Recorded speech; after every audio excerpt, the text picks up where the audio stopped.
Ho, ho, ho. It's a man in his bathrobe.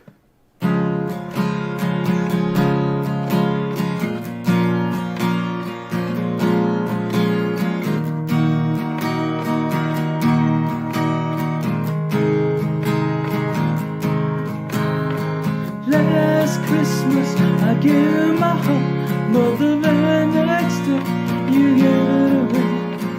This year, to save me from tears, I give it to someone special. Last Christmas I gave you my heart, but the very next day you gave me away. This year, to save me from tears, I give it to someone special.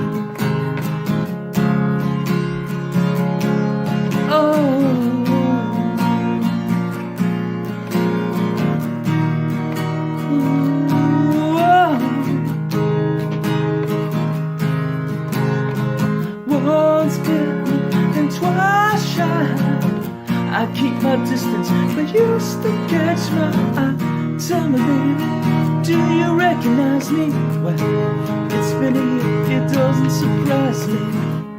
Merry Christmas, I wrapped it up and sent it with a note saying I love you, I meant. Now I know what a fool I've been, but if you're kissing me now, I know you fool me again. Last Christmas I gave you my heart, but the very next day you gave it away. This year, to save me from tears, I gave it to someone special.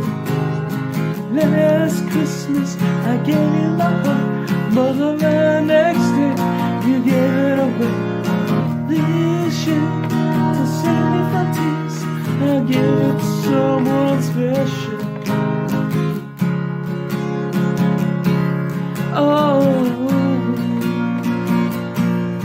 ooh. Oh yeah.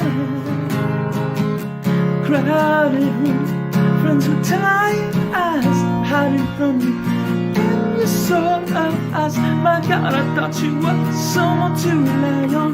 Me, I guess I was a shoulder to cry on. A face on a level with a fire in his heart. A man under, but you tore me apart. Ooh, now I found a real love I never feel. Last Christmas I gave you my heart, but the very next day you gave me away. Ooh, now I found a real love you never fooled me again. Last Christmas I gave you my heart, but the very next you gave me away. Ooh. Last Christmas I gave you my heart, but the very next day you gave it away. This year, to save me from tears, I gave it to someone special. Last Christmas I gave you my heart, but the very next day you gave it away. This year, to save me from tears, I gave it to someone special. Special. Whoa.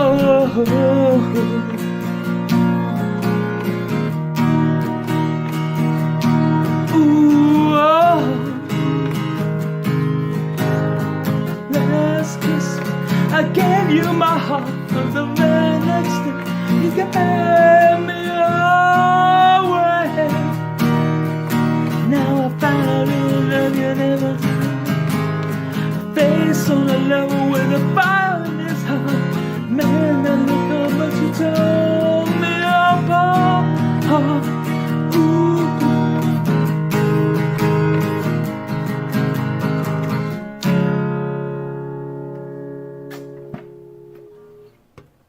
Oh, yeah. It is Christmas in July. Happy July, everybody. And it is a July miracle. Today, I have the long-anticipated, long-awaited interview with one Tegan himself, Daddy Tegan, as he's known around these parts. I have Heisenmuller White with me. What's going on, Heisenberg?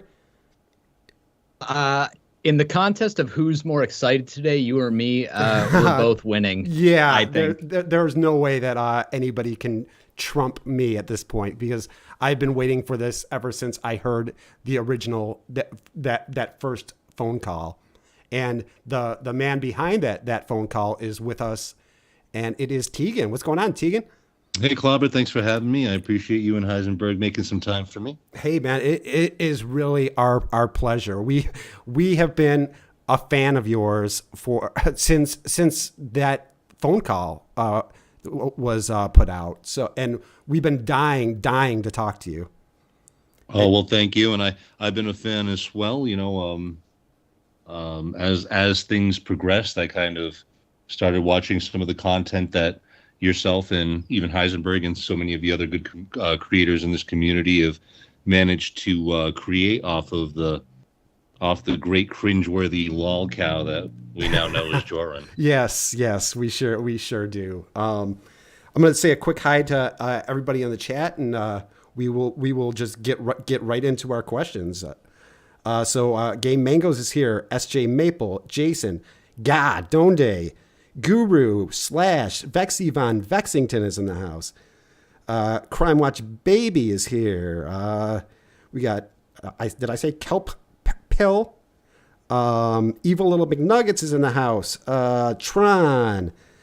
Let's see. Bing is Now is here. Cyber Squeak, Tim Darling, Night Driver, Dr. Cassandra, Kelly Scumbucket Witch Lady, Stephanie Bonilla. By any chance, are you Salvadoran? Let's see. We got Joey's Advice Channel is here. Brad, who is responsible for the Photoshop. So thank you, Brad. Fantastic Planet is here. Burner, Ascension Burner is here. Izzy, the great Izzy Stardust is here. Tegan, I don't know how to tell you this, but literally everyone is here for this. Yeah. This is Sloth Cat. The great Sloth Cat is here. Dave. Lance Crockett is here. Let's see. There's a killing machine. You might not want to watch the chat. There's a killing machine in the chat. We have a clown with a knife. So just avert your eyes from the clown with a knife. It's better than a clown with a guitar and a red robe. So you know what? I figured let's just get right into it. My first question, I kind of want to know just a little bit about Tegan himself, like how you. Yeah, who the hell are you? Yeah. Who are you, hon? Hi, nice to meet you guys. My name's Tegan. I'm a performer up here in the northeastern part of the country, and I mostly am known for my comedy, although I never really intended on being known as a comic or having comedy be my thing per se. It's just I'm kind of a weird, awkward guy, and people think that that's amusing, and I've been fortunate enough to be able to carve a decent little career out of it. And unfortunately, I came across this Joran character, and that was an interesting part of my life, and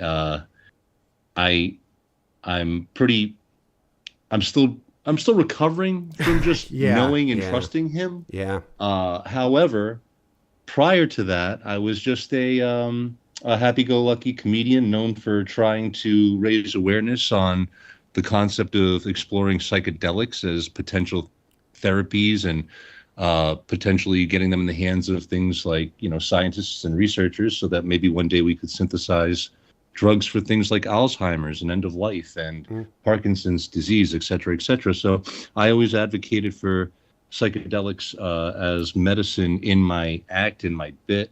And that's something that I'm still, very passionate about to this day, and try to raise awareness of and try and normalize the conversation around. So I've always been kind of a trippy dude, a little bit of a weird guy. And I've been very blessed that I've been able to parlay my awkwardness and my jokes and my observations into a nifty little career. I've got a nice little over the course of my life, I've managed to carve out a nice little cult following. I got some special people that I'm blessed to say that they take care of me, they help me out, they support me, and I really had to lean on them when all this came to a head. Sure. And I'm very blessed that they was there for me, and they've been helping me try to find the other side. But more recently, my career kind of got sidetracked by this in not just like because of that. It's just afterward, in the immediate aftermath, when I would try to like go back to performing and stuff, it just felt different. It felt wrong. Yeah. It just felt wrong. It didn't feel right for me to be doing at that time. So I took some time off. That makes sense. All that fun stuff. But I'm slowly but surely, I've still been writing, and I've still got a few spots that I am lucky enough to be able to go and continue to spread my message and continue to work my material and have some fun. And but primarily I was just known as this trippy comic who also did some acting, and that was really where I was until the formation of Funny Please and everything else. All right. Yeah. So I do want to remind, let people know in the chat that I do have donations turned off just until just for this, kind of the prepared questions that donations are enabled. The alerts will be sounded off later on. Yeah. They'll be turned back on. And so anybody who donates, even if you donate now, we will play the alert, and we will ask your question, or the TTS lady will ask your question. So that's just wanted to let people know. I'm very just before we jump into the first set of questions, I'm very confident. Just in the brief little bit of time we got to speak with Tegan before we went live, that we're going to have a good time. We're going to have some laughs, but it is a reminder that he who shall be named multiple times in this stream, Joran, his behavior was not limited to his actions were not limited to online. It had real life human consequences. People that pitied him, people that gave him a chance, people that believed in him, people that befriended him. And there was such a fallout because it was the collectiveness of this shitty behavior came all at once, that it rocked a lot of people to their core and really affected them. So we are treating, the situation of what Joran has been involved in seriously, but we are going to have a very fun time today talking to Tegan about his experience with Joran, and we would love to hear any of your questions towards that we can ask Tegan. Although Clobber and I, we brainstormed for about 10 hours yesterday. Yes. We came up with a huge master list of about 5,000 questions, and we narrowed it down to about 30. So I'm so sorry, guys. No, you're fine. It's fine. Well, all right. That'll lead us into our first question. What kind of dog you got? I know. There's other dogs. I know. Sorry, guys. My dog thinks he runs the whole neighborhood, and if anybody walks by, he's got to give him the business. He's the what kind of dog watchdog. He's a little tiny Bichon Maltese. He's a little 12-pound. Okay. Hey. He sounds vicious. I know. You're a tough guy. Yeah. I'm so sorry, guys. Oh no, it's fine. It's fine. Done in just a moment. No. It's all good. It's all good.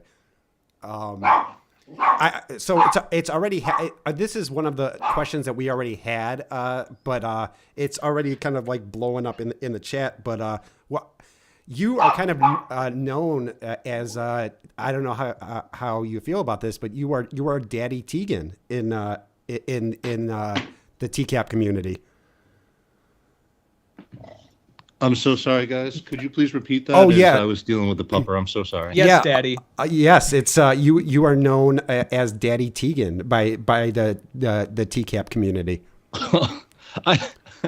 I had heard Heisenberg say that once in the stream. I didn't realize that was more than a once in the stream thing. Yeah. Oh no. It's a full on hashtag. You know what? Actually, Wes did send me a message saying that one time. Actually, now that the brain's turning back on. Did you just say you listened to one of my live streams?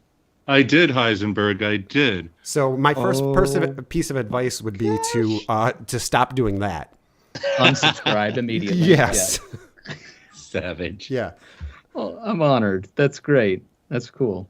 I'm like the 50th most authority on Joran content. There are people who know him only through what we have on the internet with information about Joran that I think will even surprise you, who knew him in real life, what we've been able to discover. And I can't wait to hear about what you know versus what we know and get some of the stories straight. Yeah. So let me just fire off the first question. How did you and first of all, did you know the Joran name, or was that like a complete surprise to you? Were you? No, I only knew him by his government name. Right. Okay.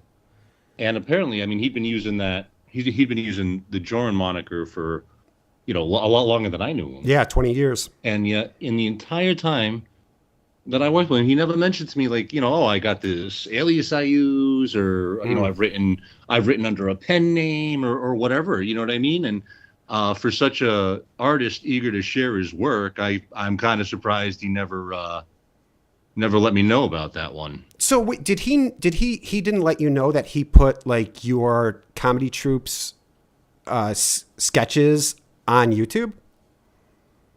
Well, I knew that we had a YouTube, that the comedy troupe had a YouTube, right, in which sketches went on. Yeah, but no, he put it under Joran Comedy. Right. No, I did not sanction any of that. Oh, yeah. Why does that not surprise me? What if he had asked your permit? Do you think you would have had an issue with that before, or is honestly, it weirder that he didn't do that? No, yeah. prior to knowing that, prior to finding out that he's what he is, you know what I'm saying? I probably would have just been like, yeah, whatever, dude. I mean, you helped create it. It's just as much yours as ours, whatever. We're not. Yeah. We were trying to just grow the community at that stage. I mean, one thing that I'd like to share, I guess, is that a lot of the footage that you guys are aware of and a lot of what you've seen was really never designed to be held up to the kind of scrutiny that it is. A lot of what this was supposed to be was a bit of a rough draft, like a first cut. Like I was trying at the time, I was trying to draw some inspiration from like Trey Parker and Matt Stone. When they started out doing like South Park and everything, they were just messing around on public access because it gave them access to equipment and people who could, give them some guidance, some help, and gain that experience and lay down some stuff that later you can workshop, later you can reassess, later you can do. Of course. So a lot of it was designed only to be, kind of a rough draft, but in a way, I'm kind of glad that it's gotten out that it has, because it's made for some fun content for the community to be able to pull the cringeworthy moments out of. There's a lot of those because it was a rough draft. So in that way, it's almost a good thing. Yeah, and I think most of the criticism and scrutiny is directed at one Joran Comedy. I mean, of course, other people might take some friendly fire, but for the most part, the scrutiny is basically focused on Joran. Which I do appreciate. One thing that I don't think you guys really know or anybody really knows, I really don't. This is the first time I've really talked publicly about this. I mean, I heard the phone call just so that everybody knew where I was coming from, and sure. You know what I'm saying? But that was that. I really haven't aired out too much on this outside of that phone call. And I appreciate you guys giving me an opportunity to come out here and kind of talk it out.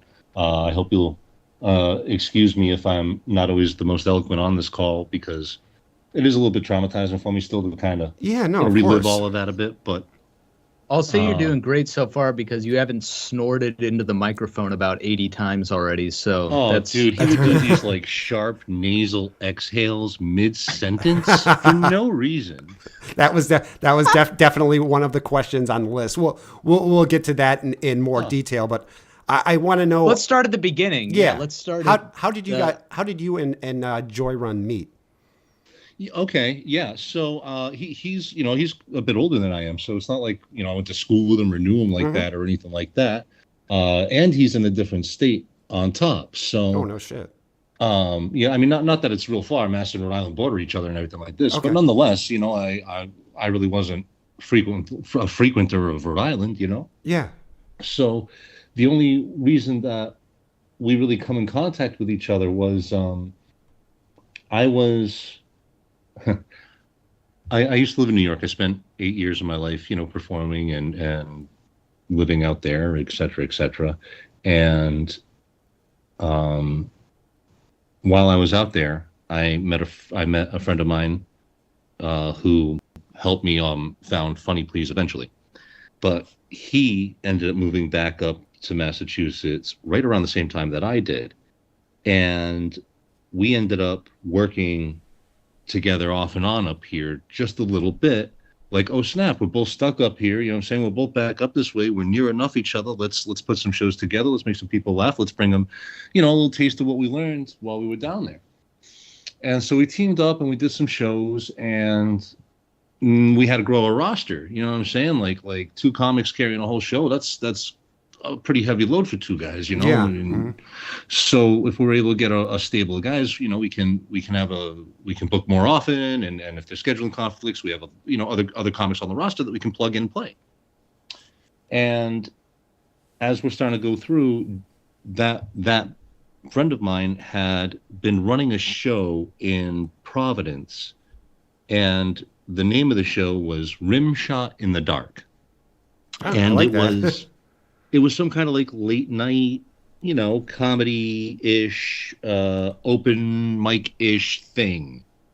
But I had heard pretty good things about it. I heard it was a pretty fun, that they were pretty open, and James had good things to say about it. And he had good things to say about it. And the person that he was working with was an aspiring comic as well, who had done some stuff in burlesque or whatever. And that was Joran. And so I had met Joran through my friend who I had also been working with off and on in a lot of different ways over the course of the years, and been friends with for a while. And like I said, him and Joran had been running a show down in Providence that I guess was doing pretty good for a while. And so that was really how I first became aware of who Joran was. Now, at that time, I was running a show in New Bedford at a now defunct Irish pub, but the pub was an awesome little spot. They had a really large event hall in the back. So on the nights when I could get a comic from New York, or every so often when a good crowd would come through, we would be able to use the hall in the back and be able to accommodate everybody. It was really, really cool. And on nights where it was smaller, we could have it by the bar, and it was a more intimate feel. It was a really good venue. And I was running that for a while. And so Joran would come through there, and starting them off, I'd give me 5 minutes or whatever of your time. Let me see what you got, kind of stuff. And he went up there and he did like some stand-up stuff, some observational stuff, and some musical comedy stuff. Mm-hmm. And I was never like blown away by him or anything. Right. But at the same time, it's not like he went up there and said something so offensive where I had to cut the mic on him or something. Yeah. You know what I mean? Like which over the course of running the show, I remember one time, man, I had a guy go up there and he started spouting like white nationalist stuff, like had to straight cut the mic, like, dude, come on. And like I'm all about humor and I don't believe in sacred cows, but you better be funny if you're going to go to a place like that. Yeah. You know what I mean? Of course. And I've had people who were not being funny. Right. No. Going, and so you gotta kibosh people at times, but he never did anything where I had to like kibosh him. You know what I mean? I never had to cut the mic on Stefan or nothing like that. On Joran. So, I wasn't worried about working with him or anything like that. And I figured, okay, well, he didn't drive the crowd out or anything. I can fill 5 to 7 minutes with him. Let him do 2 minutes of comedy and a 2 or 3 minute song, and he gets off the stage and people clapping on to the next. Mm-hmm. So early on, that was kind of the original introduction of me knowing this person, meeting this person, working with this person. He made a drive up, like I said, from Rhode Island to be there. So, I always made sure, like, even though I wasn't blown away with what he did or nothing, I always made sure to, make sure he was taken care of. I try to, give him a couple bucks if I turned the profit on the show and stuff like that. Always try and give back. And I think that, he really appreciated that, and he kept coming. So I started to then begin to see him as someone who was reliable. Sure. Hey, he shows up. He shows up. Yeah. Maybe he's not. Knocking the walls down or nothing, but he is giving some effort, and he's reliable. Okay. At this point, you're familiar with his work. I'd love to know, what was the first time you got to see him perform? What was your impression? Okay, it took me a little while to really be able to take in his set, only because at the time I wasn't just performing, I was also producing and running the house. I had a lot going on. I wasn't always able to take the time to break down my, a guy who's only giving me 5 or 7 minutes. You know what I'm saying? Yeah, of course. Not to be rude, I always try to give someone time, especially if they'll ask me, hey T, do you mind watching my set? I'd like a little feedback or something. Yeah, of course, no problem. But unless you really want me to sit there through it or something like that, if I'm tied up, I'm tied up. And so it took a little while for me to actually watch him. And I was, like I said, I was never blown away by the content of his humor. He'd go up there, he'd tell some weird story, and right, we've heard. Right, and whatever, man, and on to the next. But yeah, I was never put off by his performances in the sense of I can't believe he just said that or something like this. Right. But I will tell you though that some of his music was so bad. Yeah. It took at least a year and a half. Did you just say some of his music? Well, yeah, was there any that was good? Rap, obviously. Okay. All right. So it took like a year and a half, and yeah, he ends up writing a song.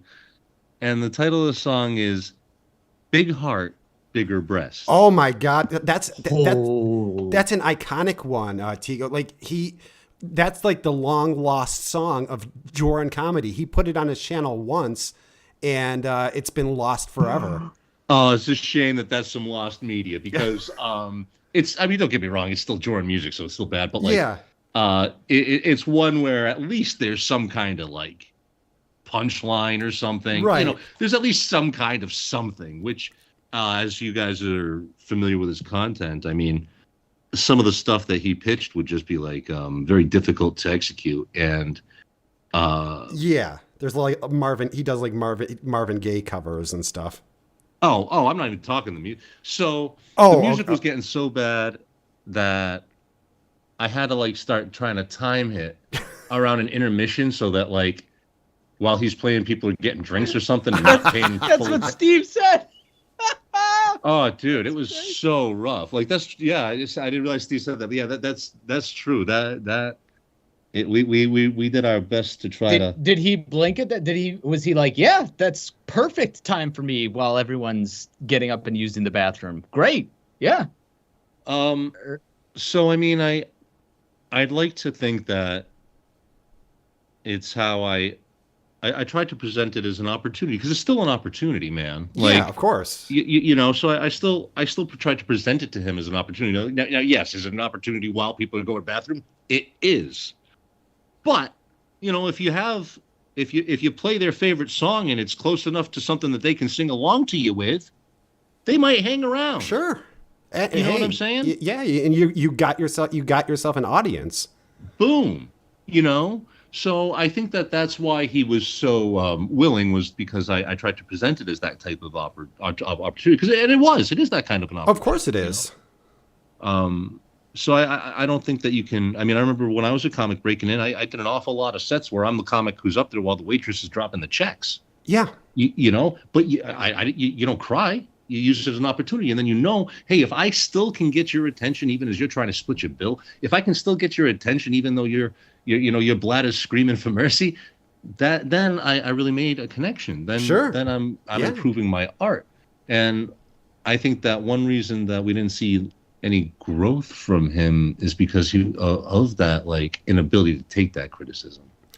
Yeah, that was definitely something we were gonna. That's pretty consistent with what we've heard. Oh no, you guys don't understand. So one of the more panned sketches that I'm aware of is the Reverend Rose one. Oh yeah, that was the only one that had a sequel. That perfect comedic sketch. Yes. Oh, that hit every note. Yes. So, that, believe it or not, and I sincerely mean this, that represented a step forward in his performance. No.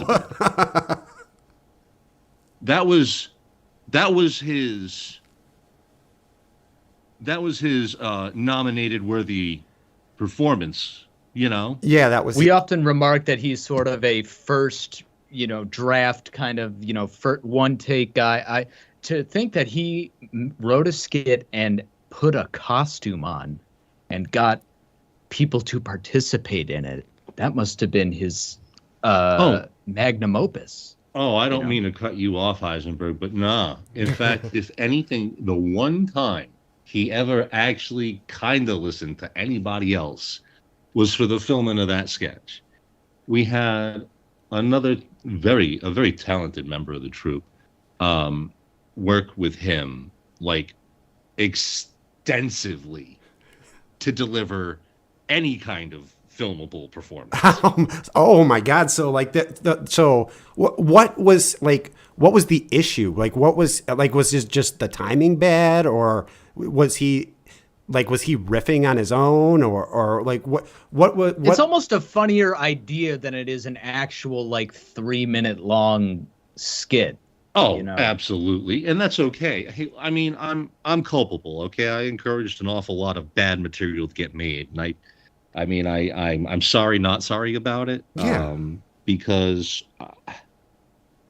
as bad as everything fell apart, and as much as it hurt when everything fell apart, the way that it fell apart, there was so much good that came out of that comedy troupe that I, if you guys don't mind me shining a small light on. Of course not.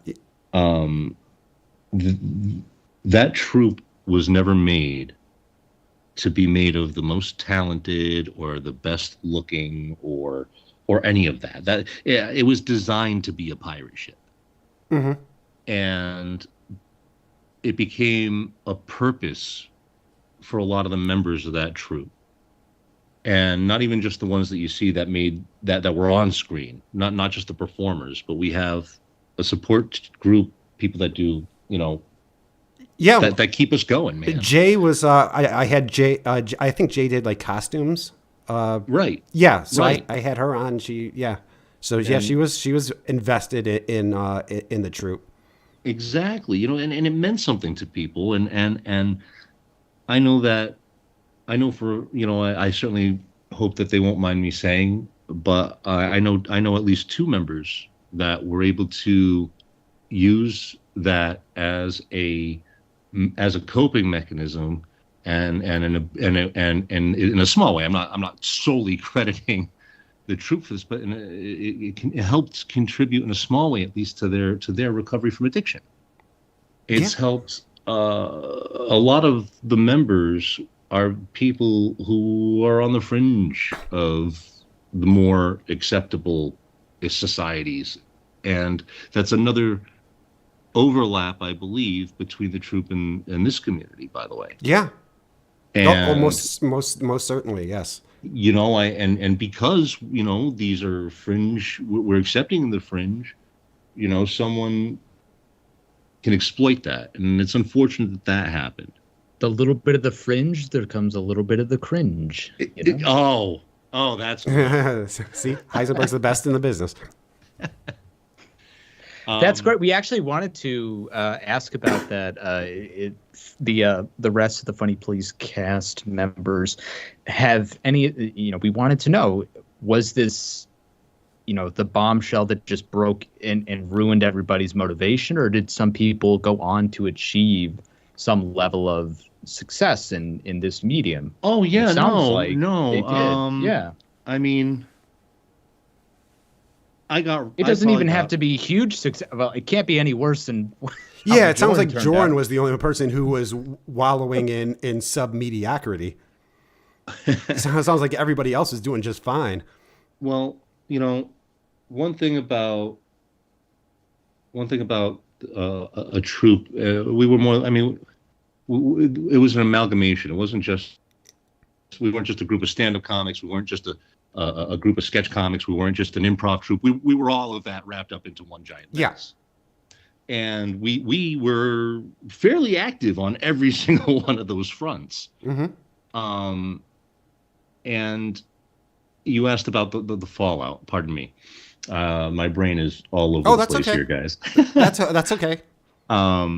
No, having a troupe of that style, the way that I was running that pirate ship, the way that it was, there was it's like a band, people have things that come up, people's life circumstances change and availabilities change. So you have, rotating members, and some are here at certain points and some are not. And then some are gone and others come in and things like this happen. So, over the course of the years, there was several different iterations of the troupe, several different members of the troupe, several different affiliations with the troupe.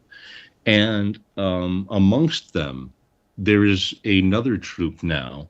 I believe you guys have spoken to Steve, right? Yes. Was that you that had that one with Jim Clopper? Yes. Alpha Male Derek has interviewed Steve. Oh, that's right. Oh, another great channel. Yes. The AMT. Maybe the first Joran exclusive channel was Alpha Male Derek. Wow. Yeah, I remember when they broke out the Jorbot, and I was like, okay, yes. we are in orbit. Yeah, out of orbit, actually. Yeah. The Jorbot is my favorite thing in the entire world. But yes, there is a whole nother troupe that performs. They are located just a short ride from where our troupe was located. Its core members are several former Funny Please members, and I wish them a ton of luck. And they are really good, really funny people who I'm really happy to see shine. And even aside from just the comedy troupe, the people in that troupe are shining in other ways also, acting, etc., Yeah. directing. So a lot of the quite a few former members are actually shining quite bright right now, and I'm very proud of them. Oh, that's great. And it is very encouraging. I'm not necessarily one of them. Well, I mean, just in watching the sketches that we've seen, we see we can tell that the you and the rest of the group are really talented guys, and Joran was just like this. It seemed like he was just this weight weighing you guys down. To us, I mean, of course, we have the benefit of hindsight, but it did seem. I mean, even hindsight aside, there were a lot of times when people told me I'd be best off without him, but as I mentioned, on a pirate ship, having somebody who's just a constant, somebody who I know every Wednesday at 7:00 he's going to be there. Better, worse, whatever, he'll be there. Yeah. And he's someone I can sound off on, and he's someone who can sound off on me. And that was very valuable to me at that, especially in the earlier phases when we were just trying to flesh it all out, having somebody to just keep me accountable. And he did. I mean, he would, he definitely was someone who, and I think it's because he was older than I am. And I think it's because I did appreciate the fact that he made the ride up from Rhode Island to come up here and be part of this. Like, yeah, I had a lot of people over the years tell me I should cut him based on talent, no doubt. But, I mean, then Oh God, I'm so sorry. It's okay. Wait, what do you? Yeah, wait, can you sense my anxiety? Is that what it is? You're saying, no, Daddy's reliving trauma right now, you guys. He's keeping the neighborhood safe. He's keeping the place safe. This is incredibly. We must insightful protect on his- Daddy Tegan at all costs. Oh, that's it, man. He's the best watchdog. Absolutely. Now, as professionals, that you've spoken volumes about how he took the job and how well he performed when it came to performing. I want to know a little bit more about how, if at all, he ever opened up to you as a friend. What sort of information did he divulge with you, especially relating, if you can recall, to his love life? Yeah. I mean, like I said, I worked with him for a while, and over the course of that time, I can remember distinctly at least 2 females showed up to a rehearsal, with him. Now, two women, please. 2 women. Tegan. Yes, pardon me. And gosh, that's just, not to get too off base about it, but it's like the guy. It's like when he's doing that roast, the concept of him having sex with more than one female partner so foreign to him that he can't even comprehend the term. He couldn't even do the math right. Yeah. 3 women. Yeah. Well, Jeez. it's funny because the scenario that he puts in place it's as unlikely, like him having a threesome is as unlikely as Lorne having sex, which I don't know how much you know about Lorne, and we'll ask about that later, but I'm sure. All I know is he's another fine specimen from New England. Yes, right. To go back to your point, he showed up with 2. So he showed up with his mom and his grandma. And actually, you know what? I will say this: I have IRL met his parents. Mm-hmm. I bet they're lovely people. They seemed lovely to me. One thing that I found interesting: Joran's he's like a dozen years older than me, somewhere in that ballpark, 12, 13 years, and. And his parents are actually quite comparable in age to my grandparents, which I found interesting. No big deal, just something I found interesting. Yeah.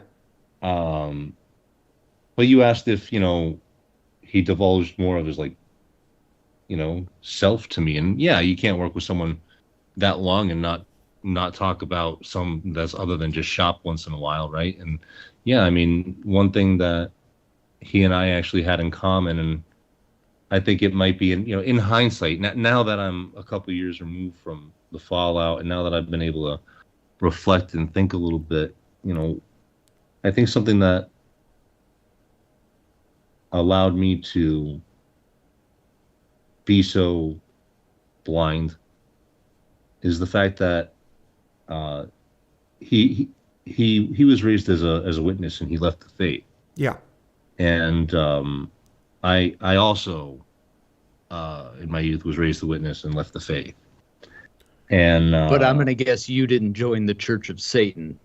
You know what? No, that really that was not the path that I chose. Yeah, Tegan found a different path. Believe what you believe. I'm certainly not bashing out those who find joy in believing in what they believe. Right. But I think that and I can understand that feeling. I know that feeling. You mean he voluntarily left the community, or he was? No, well, I mean, when you walk from the faith of being a witness, the hall they shun you. Like you're no longer part of the flock. You're now a bad influence. You know what I'm saying? You're excommunicated, man. They're not going and meeting you for Sunday brunch, man. They're not going to support your shitty show. It's over. And so I don't know when he broke from he didn't get explicit with me, and he never mentioned to me that he was a member of the Church of Satan either. Again, not that I would have. Yeah, I don't know that he is a member of that. I think he was just in a movie produced by the church. Doesn't necessarily make true story. He did mention to me he was in a movie, but I am now aware that movie is Cricket Snapper. Yes. I have not made it through Cricket Snapper. I just don't think I have the. Did he purposely wherewithal. withhold the title of the film? I can't believe that. I feel like he would blab about no matter how bad it was. I was in a movie, you know. I was in a real movie. I can't believe he didn't share that with everyone.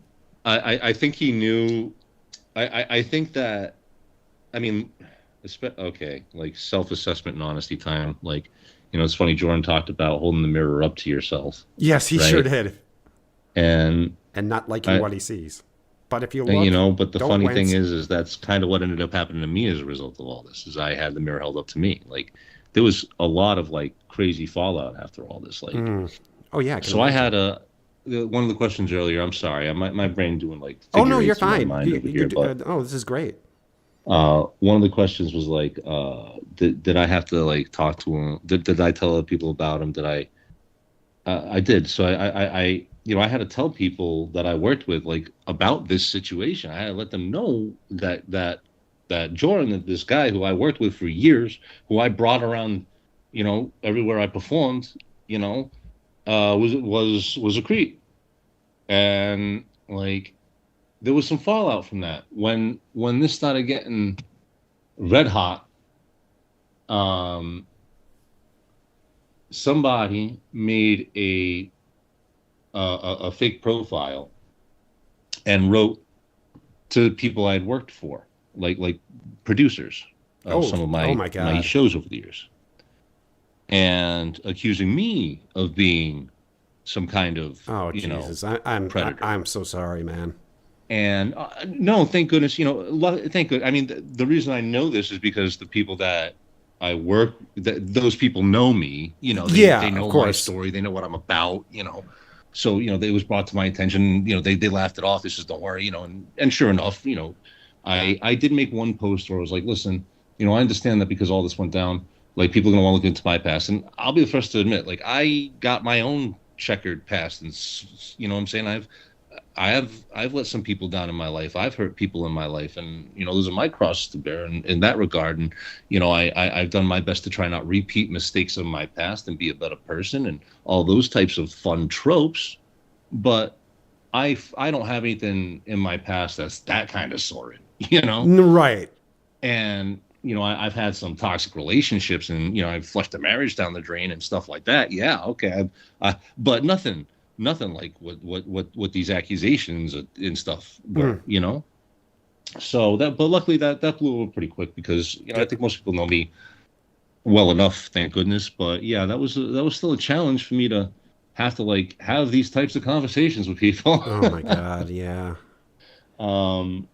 But I have to say, really though, what was the general reaction? Was it shock, like I cannot believe this, or was it, oh yeah, that makes sense, you know?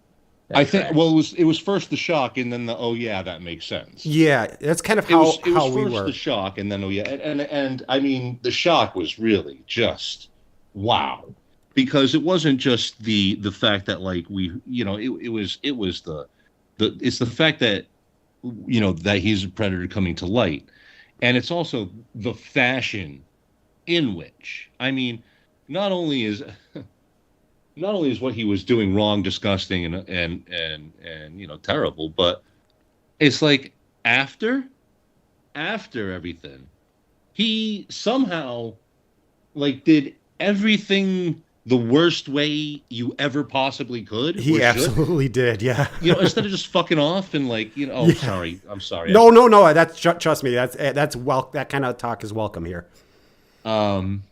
Oh, you know, you guys don't understand. So you do like, say those kind of thing. Instead of just, you know, fucking off, he ends up, you know, making these apologies and everything. Oh my gosh, like, yeah, it was a lot to take, and then the dump, right? Yeah, So it was a lot to take in. So Yeah, there was I a can lot imagine. of shock. Well, how long would you say that you have known each other? At that point, like Yeah. 4 years probably. Oh, okay. I thought you guys went back like 20 years or something like that. Oh no! I didn't. Like I says, I didn't grow up with him or anything Oh, like okay. that. He's quite a bit older than me. We're in different states. But yeah, I get you. You know, yeah, no. So I didn't. But like for those like 4 years, maybe 5 years. You know, but ballpark, somewhere in that ballpark. But no, I didn't go back with him since we were like younger and Okay. like that. But to answer that question, yeah, the shock was pretty severe. And then afterward, it was that makes sense. You know, afterward, I recognize all the red flags. Sure. Right. Anyone who's around him for that long might be able to offer some insight into.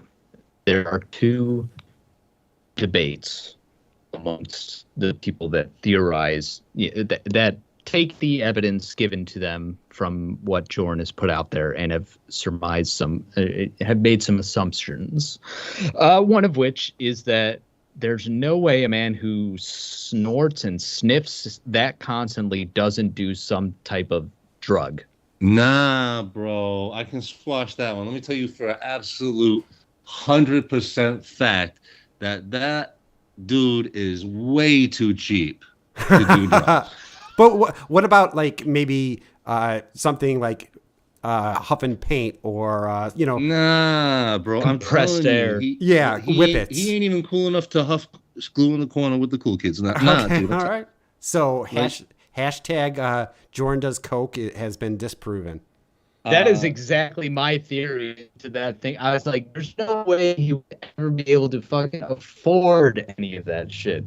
Nah, on his DoorDash delivery salary. Whatever. I'll say this: even when we was at, I mean, hey, listen, it's showbiz, baby. Okay, Yeah, there's right. substances around. Oh yeah, okay? there's not. We're not knocking it. We're just saying like it's just something that. No, that's we what I'm think. saying. Like I'm very open about my beliefs in talking about controlled substances. Like it's a field that I've long been comfortable advocating for, because I do believe that when used properly, that they can be tools that can assist and enhance your life.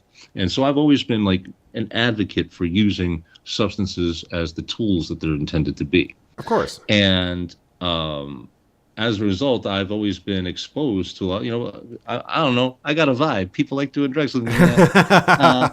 So, people offer me a lot. And so it's been around me a lot. And I'm blessed that it hasn't I don't overtake them. Don't do it, Dallas. I'm sorry. I feel my dog getting all tense. He just wants to bark at the world. He feels my anxiety. I'm sorry, guys. Yeah. But did you what you just said, people pick up on a vibe around you and they want to do drugs. I feel like that is the exact opposite vibe I would get from Joran. Exactly. If he's hanging around, it's looking and I go, yeah, it's about time we head to bed. Sorry, have a good night. Take it easy.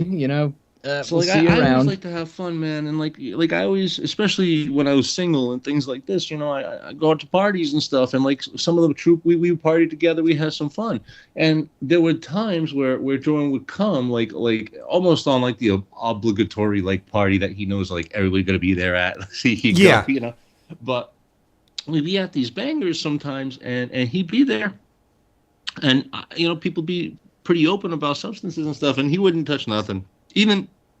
Even on a gift, he hit a couple of joints a couple of times, but that's like him getting buck wild. Right? Yeah, he's out of his mind when he's Now, Joran's the type of guy you sell oregano to, and and he'd buy it and talk about how fucked up he got on it the next day.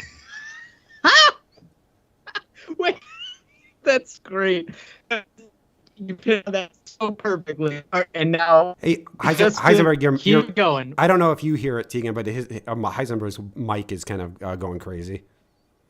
Oh, it's all good, guys. As long as we can all make it out. I don't know if we're coming through all right on the internet or not, but I hope. Yeah, no, I hear you fine. It's just Heisenberg's a little bit robotic, which I actually prefer. Robotic. Are you the Jorbot? Yeah.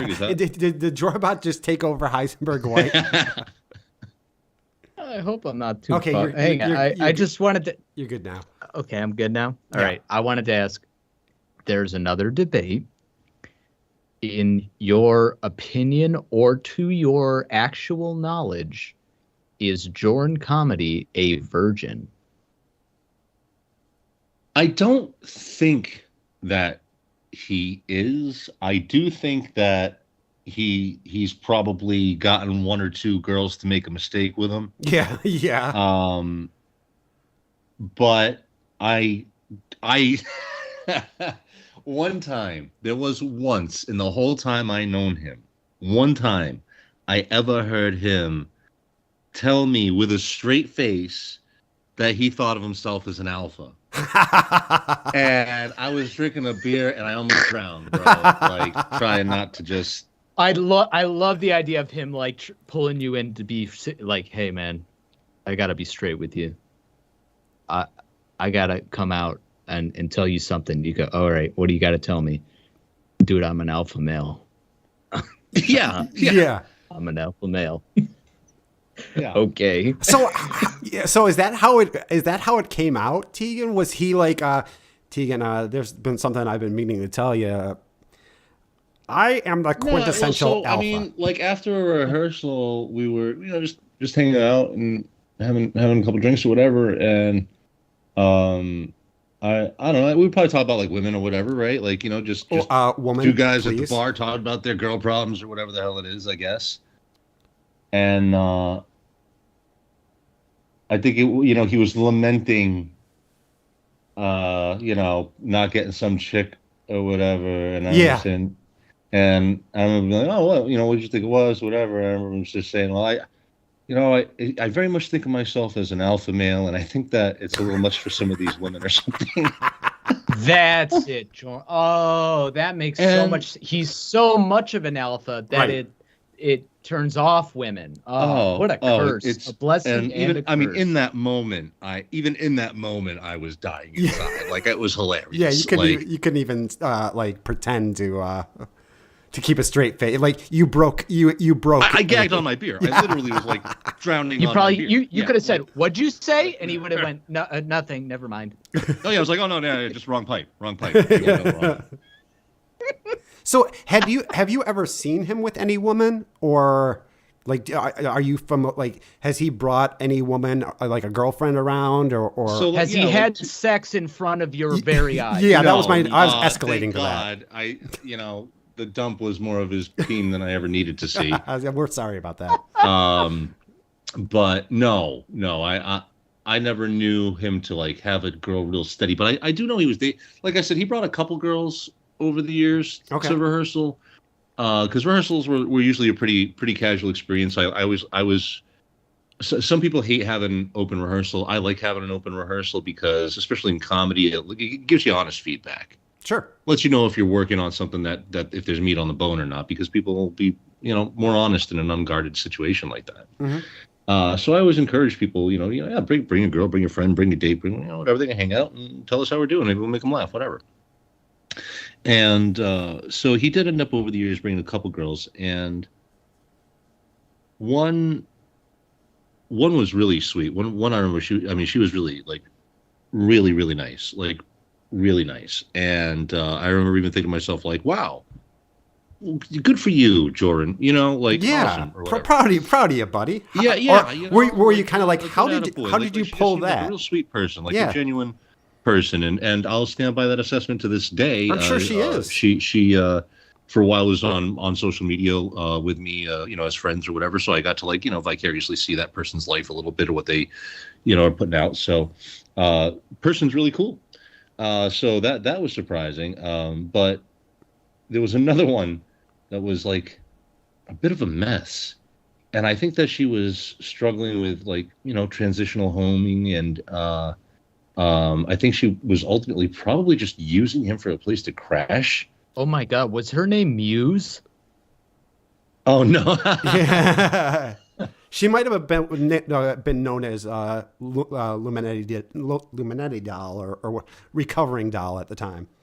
I only have a very peripheral knowledge of who you're referring to, but I am Trust aware us, it's better that way, Tegan. I'll take your word for it. Yeah. I think my direct correlation to geography is enough exposure. Yeah, I think so. I think so too. Yeah, that's. But wait, you saw through that relationship, right? You saw that she was kind of taking him for a ride. Did he see that, or did he know that and was like, "Well, I'm getting laid, so who cares?" Like, what was it like? I'm not really sure. Like, I, to my knowledge, I think she ran off to New Hampshire on him or something. She straight bounced and like bounced far and far, like as far as she could get, basically. Yeah, she ran from his love. Yeah. Wouldn't you? Yeah. Oh, fuck yeah. Oh my God. I'm doing it every day. Yeah. So, I mean, I never really like went in depth with him about his love life. I know that, you know, he presented himself as a singer older guy who likes to go out and you know, I the way he presented himself was someone who was maybe not the most suave, but did okay. Like, yeah, I know he was involved in a burlesque scene for a while. And I'm sure that, you know, in hindsight, that's, you know, same reasons, right? Yeah, of course. But I'm not certain how successful he ever was, but I do suspect over the course of his 50-year life, like I said, that yeah, I think he's probably managed to lose that V card. But okay, any assumption that he's suave or a Casanova, yeah, and I don't know where he gets off on it, like talking about you know, this alpha stuff. Like, what are you saying? Yeah, well, yeah. It's part of the cringe lore of Joran. So, did you ever see like maybe the same woman twice, or did you see like her once and that was the only time? Like, because I somebody mentioned in the chat, but he seems like the kind of guy who would like bring a woman there as like kind of a first date. Oh, I have no doubt he would bring someone just to kind of look cool, just to be like, oh, hey, yeah, and there's other people that can stand me. Yeah, right. Yeah, exactly. Yeah. And by any chance, the woman who, Honest brought up a good point. The woman who went to New Hampshire, was she missing a gold shoe? Oh, I have no idea. Okay, because again, I don't have a lot of like juicy details on his like love life or anything like that. But right. I think that's because there probably isn't much of one to know. Yes, well, that's what we surmise. Yeah, you know, I don't think that he, you know, and he's, I don't know, he's just so fucking strange. Even like all years later, I'm still just in awe. Like, who does what I'll never. So he left my troupe. He left our community before all of this. He had already been out of Funny Please for 6 months, 8 months, something like that, probably. Okay. So right around the time he joined this community. Exactly. Yeah. Exactly is what I'm kind of putting together as well, right? And I think that in his eternal chase for satisfy that horniness or whatever, that he definitely saw your community and figured, oh, here's a place I can make content, get attention, I'll be such a star, I'll be able to get all the breets. Yeah. We all we wanted in this interview was for you to say breets just one time. It's crazy. And I mean, I'm taken aback that, people still have such interest in hearing about him and about what's gone down. But I don't even remember what particular stream I was listening to, so please forgive me for not crediting the proper person. But somebody was talking about how, like what you guys are doing is almost like the modern day of throwing somebody in the stocks. Yeah. And I really do think that, that there's some validity in that. And I don't think that in Joran's circumstance that our legal system is well enough equipped and capable of. I think the term you're thinking of, which has sort of been twisted a little bit, but what we're doing unintentionally, just because we're having fun with it, is really the definition of social justice. You know? Yeah, and it's because, and it took me a little while to understand and see it that way. I mean, of like course. I said, the fallout at first was crazy. Like, I'm trying to put it all together because at first, the first apology I ended up seeing, like, is this one that I didn't really understand, and he had used like a fake name that ended up being an acronym. Oh, that was his April Fool, where he was John Curry mode. I was so confused about everything. You know what I'm saying? Like, sure. So I can't imagine how frustrating it would have. There was no Joran was arrested for this. Joran was outed for this. It was a laundry list of like small things that over time added up to this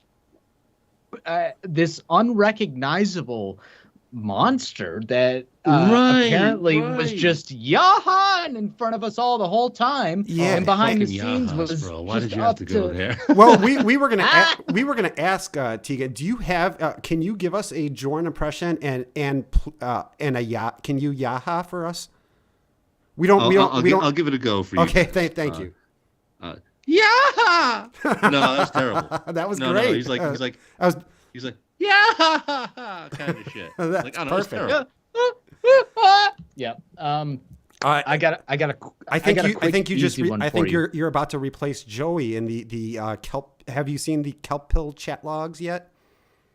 Actually, so I'm sure I glanced over a few different chat logs, like when all this went down. I haven't been through the chat logs in a while, and the only one I really can think of was that mac and cheese one. Right. I'm aware that there's like, he violated so many people that there's so much all over the place. I'm sure, you know. Yeah. I don't think I'm familiar with that one like off the top of my head, but I am aware that Kelp Hill is someone that that he also attempted to exploit, and that he also targeted and tried to victimize. Who was that? Who was that name? He's just asking. Did you say Kelp Hill? Yeah, is that? Oh no! You kind of broke up, so we didn't hear you. Oh say it. yeah. In terms of Kelp Hill, yeah. Like I said, I'm just aware that is someone else that I guess he tried to, to target, and fortunately, members of this community had the strength and the experience and knowledge to be able to make it beyond any reasonable doubt. Yeah. I can imagine. I'm sorry. Oh no! Please cut me off. I was just gonna say, because you got this stuff all at this is a guy you've known for a while. You were close to. I mean, you guys weren't best friends. We were building a troupe together. Sure. We you know what I'm saying? We were meeting once a week, like every week for like 4 years. Yeah, and you got this content. You got this stuff all at once. So I can imagine it was quite overwhelming to just. Not only just like the stuff that was in there, but just the amount of stuff. It was probably like, I couldn't imagine being in your position with a friend of mine and getting all this, even some of it, but like the amount that you got would have been kind of overwhelming to me. Yeah, I mean, it definitely was a jarring experience. Yeah. That I was certainly blindsided by, but I do feel like the time's right for me to start talking about it. When it happened, I called him because like I said, when I believe it was Tiffany Lockhart that first contacted us, or at least that's the first person that I ended up having some kind of communication with. Mm-hmm.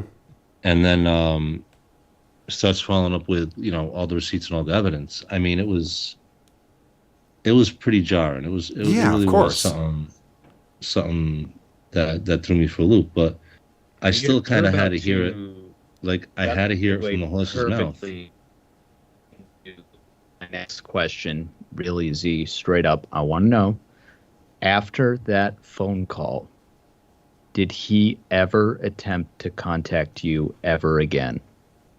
No. I actually did call him one time after that call. I called him again about, I don't know, 4 minutes later, because I realized I hadn't berated him about the little kids. Yeah. So I called him, and I called him a piece of shit one more time. And then I told him, I said, no, all that rant I did against you, I didn't even mention the little girls, you piece of shit. And then Did he answer the phone? Did he answer the phone and go, hello? Yeah, on the second second call, did he go, hello? Oh, yeah, like I was about to book him for a show. Yeah, right. Yeah, like I changed my mind real quick, Now, like, hey, buddy, sorry I just tore into you. My fault. Can we still be homies? I hope you don't mind, but Heisenberg, as a tribute, he does a little bit of a Tegan impression. Oh my God, I'm not gonna do it Come right on, now. Heisenberg. This is the only reason you're here. See, this is how I felt when I had to do the aha. I get it. It's not easy to be put on the spot like that. So there's two modes in that call. There's first up the Joran, you better start fucking talking right now. That fucking here's your one last final fucking chance to make sense of anything. That was when he was Daddy And you know Tegan what he says? Still. You know what he says? Oh, Jesus. Yeah. You go, you piece of shit. You had me fooled, and all the shit you talked about Steve and Derek. And Funny Please is dead, by the way, and you killed it. And I'm not even worried about that right now because, correct me if I'm wrong here, you've ingratiated yourself in this community of people whose sole purpose is to mock sex offenders online, and you try to seduce them and manipulate. Does that sound right to me? And then he goes, "Yes, everything. Yeah, you're pretty close." Right. That's an alpha male response right there. Yeah, he was definitely and hopefully Tegan, because we've reached like a whole new level of like meta. we know this now. Tegan has to do an so well impression because of Clobber now. We know this so well because circle. we are fans, Tegan. So we want you. We just want you to understand that it is out of our fandom because you are Daddy Tegan to us. That's why we know the call so well and. I was having the reaction to listening to that call that Joran wanted his audience during the Reverend Rose skit to have to him. The testify, amen, brother, let's go. That's what I was saying the whole time I was hearing that call. Yes. I was like, finally, somebody's saying it, and they're saying you know what? Actually, there is something I'd like to just clarify on Please that. Do. Like, when I talk about like if your YouTube friends won't tell you if that came across as an insult to anybody, we I'm didn't sorry. take it that way. Okay, No, I was not I trying to be insulted. like Thank you very much. I was real raw in processing right there, man. Of course. I was not. Yeah. How long after you found this out did you make that call? This was all like. I think this was all like same day. Right. I mean, was it like a couple? Like, did you find this stuff out and then like an hour later, or like did you like see it and then call?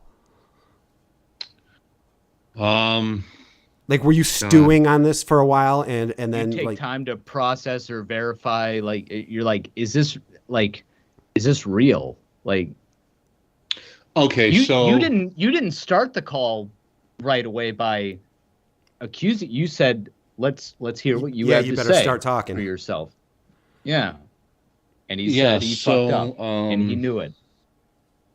I may not be totally accurate on the timeline of events. It's okay. And, as you recall. As I recall, we got this was brought to my attention. I don't even think I saw the first message. I think it was another one of the members that saw it. So he's saying, "Oh, we got some kind of complaint about Stefan or something like this." So I go and I look her and it was like, hey, I think it was Tiffany reaching out initially, just saying, are you aware that someone you true might be a predator or something to this effect? And I was confused, or more, but obviously, anytime you get something like that, you got to take it serious, right? I mean, you know, and we did. Yeah. Oh no, you certainly did. You know, I think we just asked for like, well, you know, what's going on? you right. know, what? And I think while we were waiting for, you know, as we're going through everything, because there were the you know, the apology calls and everything else that there was out there, I guess. As we're like starting to go through things, whatever, I had let him know, like, we received a complaint about you. You know, I got to look into this. You know, we got to take it serious. We got to look into this. You know, and so you did that through like a call or text. So that was prior to the phone call? That was prior to the phone call. I think I called him just to say, hey, we got some kind of complaint about you. Right. But it wasn't, like I said, I don't think I came right out and told him somebody's accusing you of being a predator or something like that. I think I just said, hey, we received some kind of complaint about you. Do you know anything about this or whatever? And he was kind of like, oh, no. I was like, well, all right, I got to look into this. I'll talk to you later. Oh, he said, no. Like, sweet of you to. Like go ahead. I'm sorry, guys. I'm so sorry. Pardon me. I will be right back with you. I am so sorry about. Oh this. no. Take your time. Take your time. Thank you. We can definitely. If there's one thing Heisenberg and I can do is definitely fill time. Oh yeah. Yeah. Hey, Clobber, do you know any jokes about dick measuring contests? Funny you should ask. I went to a bridge. I saw this. I have a 5-minute routine that I was waiting. I'm so sorry about that. Oh no, guys. no, I'm back with you. Pardon that's me. okay. I was just gonna Jesus do my. Christ, it's about time, man. Where the hell were you? I was just gonna do my burlesque story, but we can move on to something else. Okay. All right. We gotta know. Was the Genie revelation something you had no idea about beforehand, or did he ever allude to it or mention it, or did he ever say, like, you know what my favorite show is? I Dream of Genie. I fucking love that show. Yeah, did you know about his surprise? The Genie shit? So no, I can't say it was like a total surprise, because I do remember. I mean,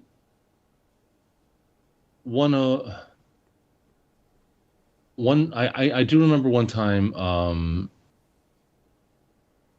I think an ex-girlfriend of mine, or a girl I was with at the time, something like this, had dressed up as a genie or something. Uh-oh. And oh no. Aside from just, you know, aside from just like in the time being like, oh, that's great or whatever, he did mention to her again down the road, oh, she'll have to wear that again sometime. Oh no, Joran. After you guys had separated, he made that comment to you or to her?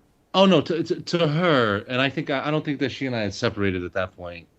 Yeah, so she was your girlfriend, and he said, you should definitely wear that Genie outfit again sometime. Yeah, exactly, Clobber. Okay. Yeah, exactly in that tone too. Couple of yahas sprinkled in there, I'm sure. Yeah. Mm-hmm. Hey, Tegan, what was the very last piece of Joran information that you were made aware of? Joran news, anything through the grapevine, anything through friends of friends, or anything online? So what was the last thing you heard about? After, I don't mean to go on a tangent or nothing, but that's like a tiered question. I'm so sorry, Heisenberg. But like after the fallout, like you guys heard what I had to say to him. Yeah. And you know, and I literally have never seen him, spoken to him, other than that one call right afterward, a few minutes later, where I told him one more time he was a piece of shit, and I didn't even talk about the kids on that rant I had. Anyway, but that was the last time I've spoken to or heard from him, like, directly, right? Last time we had any kind of contact at all. But I remember some months later, because like I said, I had to deal with my own. Then people, you know, wanted to examine my past, right? So I kind of had myself held up to a microscope a little bit, and people had to, like, you know, kind of vet me all over again and shit, you know. And so after I after I aired out my call with him, I left it up for a little bit, and then I took a social media break. I took like over a year off social media, and the only reason I even went back on it was because one of the producers that I work with was basically like, dude, you're not Bill Murray, you got to get back on there. Yeah. It's like, all right. Yeah, I get you. So I'm just starting, to have an online presence of any kind again, right? So I really wasn't up on what was going on with him in his life because I deaded him. But I remember I got booked a show in New York, and this is several months after the fallout. Okay. And I needed to brush up, so I just had to work some material. I just had to get myself show worthy, So I go to a mic that's in my town, open mic, so I can just run the material before I try and take it on the road. And I walk in, and I'd been off the scene for a little bit, so people kind of like looked at me when I walked in a little bit, and I felt that, and that was a little tough for me to like eat a little bit, like okay, all right, but I'm here. What about it? Let's. And people were supportive, which is nice, but I definitely got an awkward eye walking in that first time.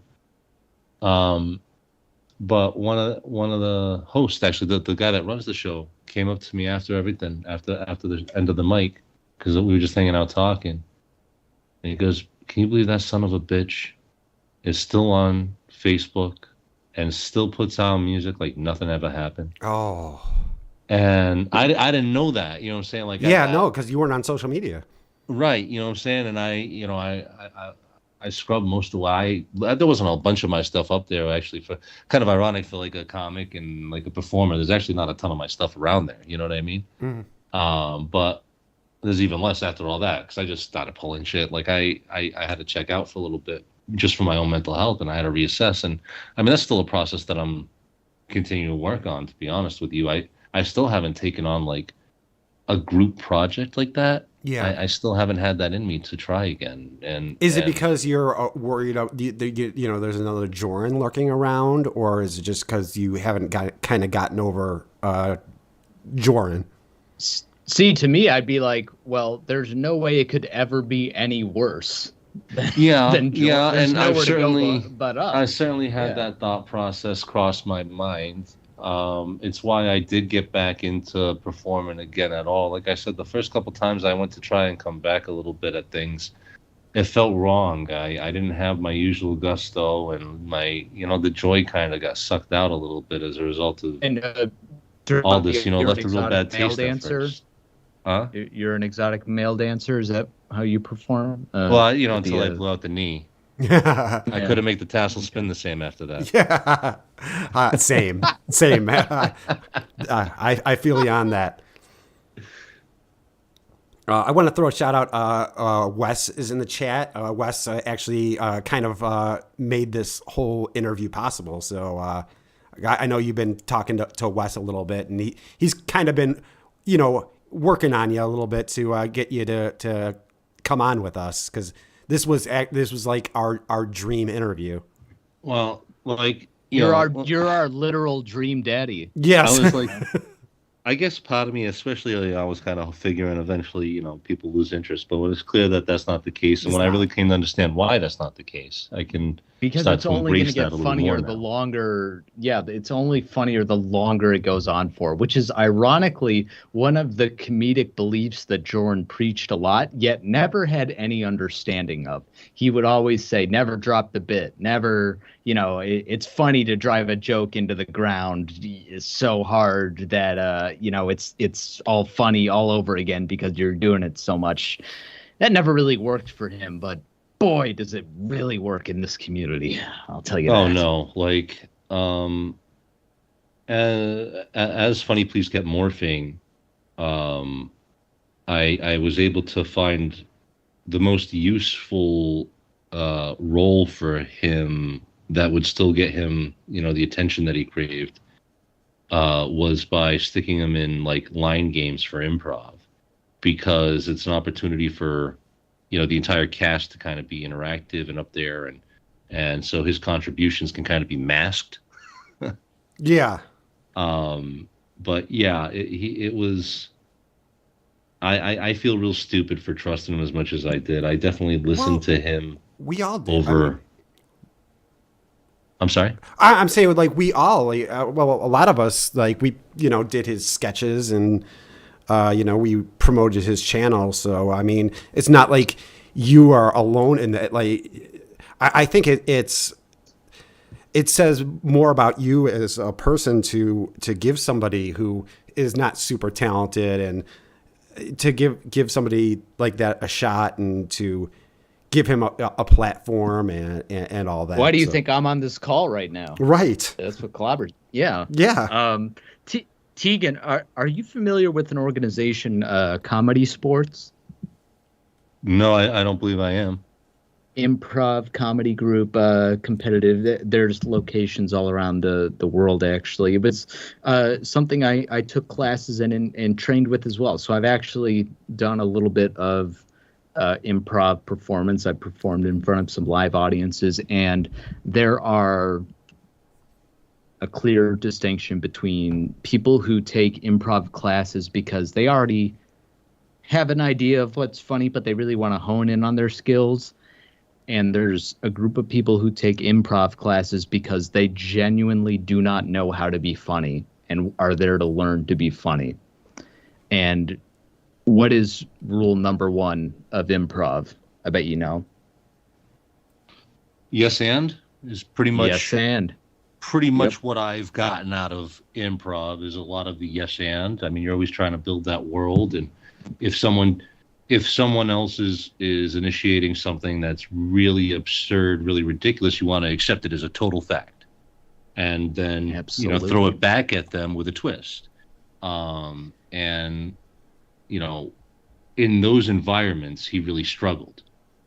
Where I was able to get any kind of success out of him was like, if you've taken some improv classes or anything, Heisenberg, there's a game, and pardon me, it's just like the name of the game. The name of the game is Sex With Me. And you get a gift from the audience, and that gift could be, I don't know, Clobber, give me something that you would find in the trunk of your car.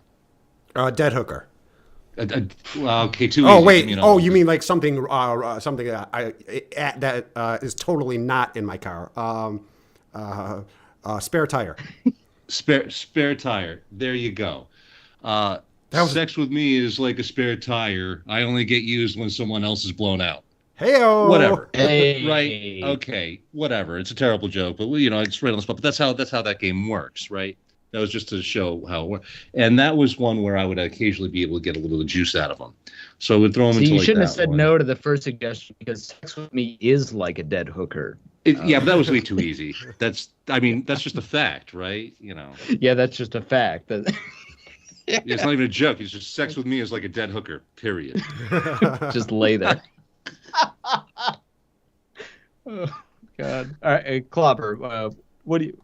We are just chugging along. We have so many audience questions we want to get to. We have a couple more that we wanted to ask you.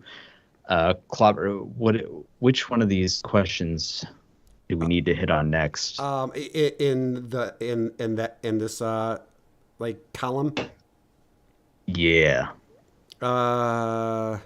Okay, so Here, I got one. yeah, I think we're probably going to ask the same That's one. all right. Go ahead. Well, I was going to ask, can you recall any other moments while you knew Joran where he had a, oh shit, I fucked up real bad moment with the ECAT community? I mean, I not prior to everything like coming to a head. Nah, I mean, and that's one of the things that like made me, I think, so fucking frustrated and so blindsided. Is like, nah, we all knew that he was a weird guy, but like almost everybody in the troupe was weird. Like a lot of the troupe were people, trying to overcome some addiction or some kind of spectral autism going on. You know what I'm saying? Like we were a very open group, very creative group. Throw a lot of shit against the wall and see what sticks, and try and capture those little tiny gold nuggets in the tons of dirt that we're going to be spewing up. And we were okay with that process, and that's what we were kind of going through, was just trying to capture those one or two real good moments that we might capture in those 2-3 hours that we got together, or whatever it was on a Wednesday. And we made a lot of cringe.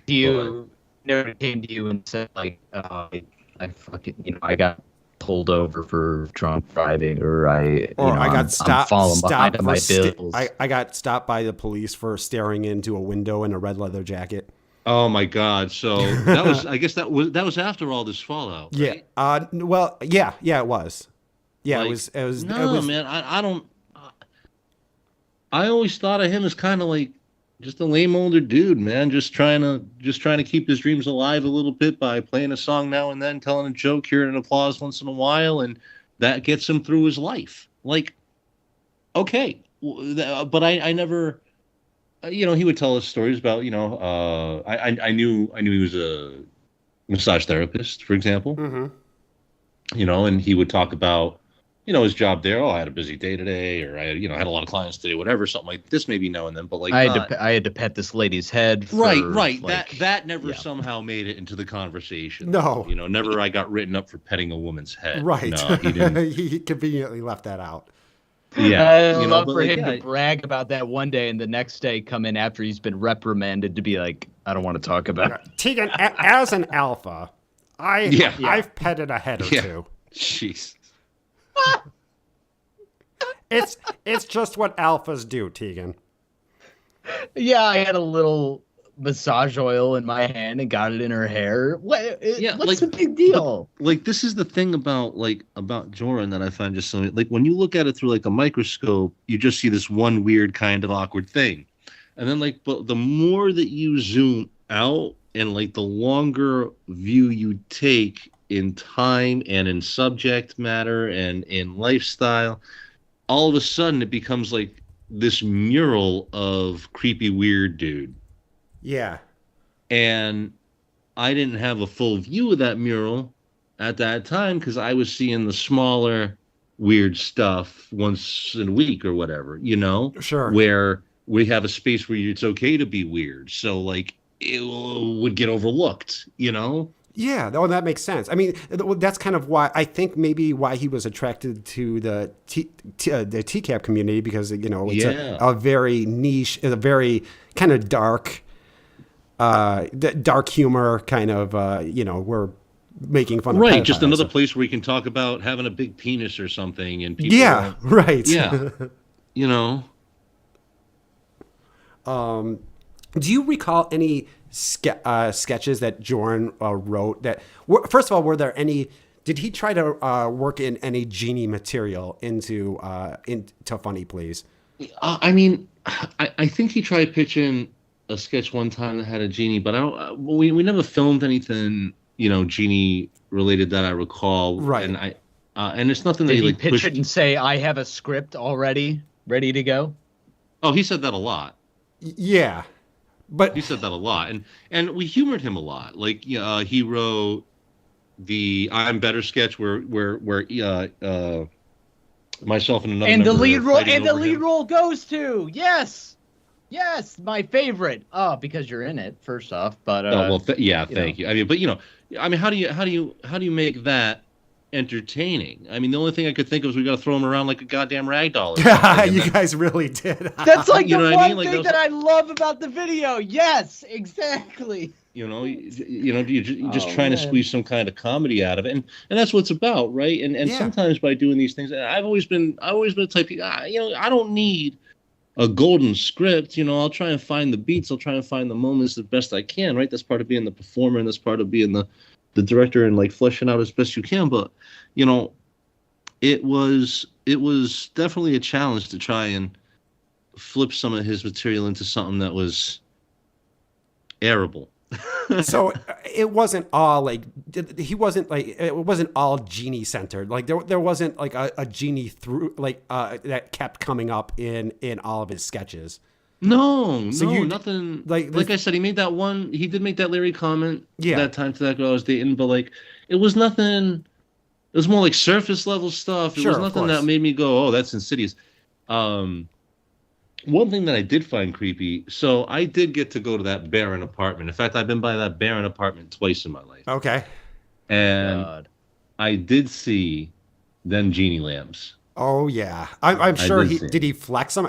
Tegan, look on that shelf Oh, over there. I mean, how could you not? yeah, You well, know? it's the only thing in there. Yeah, I guess. When so. there's exactly nothing else It's in the- the you know, that's apartment. the piece de resistance. Yeah, You know. but I mean, did he like point him out? Hey, look on my shelf over there. I got genie lamps. Yeah, You know what that's from. Yeah. I tribute that great show. I love it. So I think Clubber had started asking, was there anything that Joran wrote that was just that you can remember that was just so unfunny or inappropriate that you had to nix it?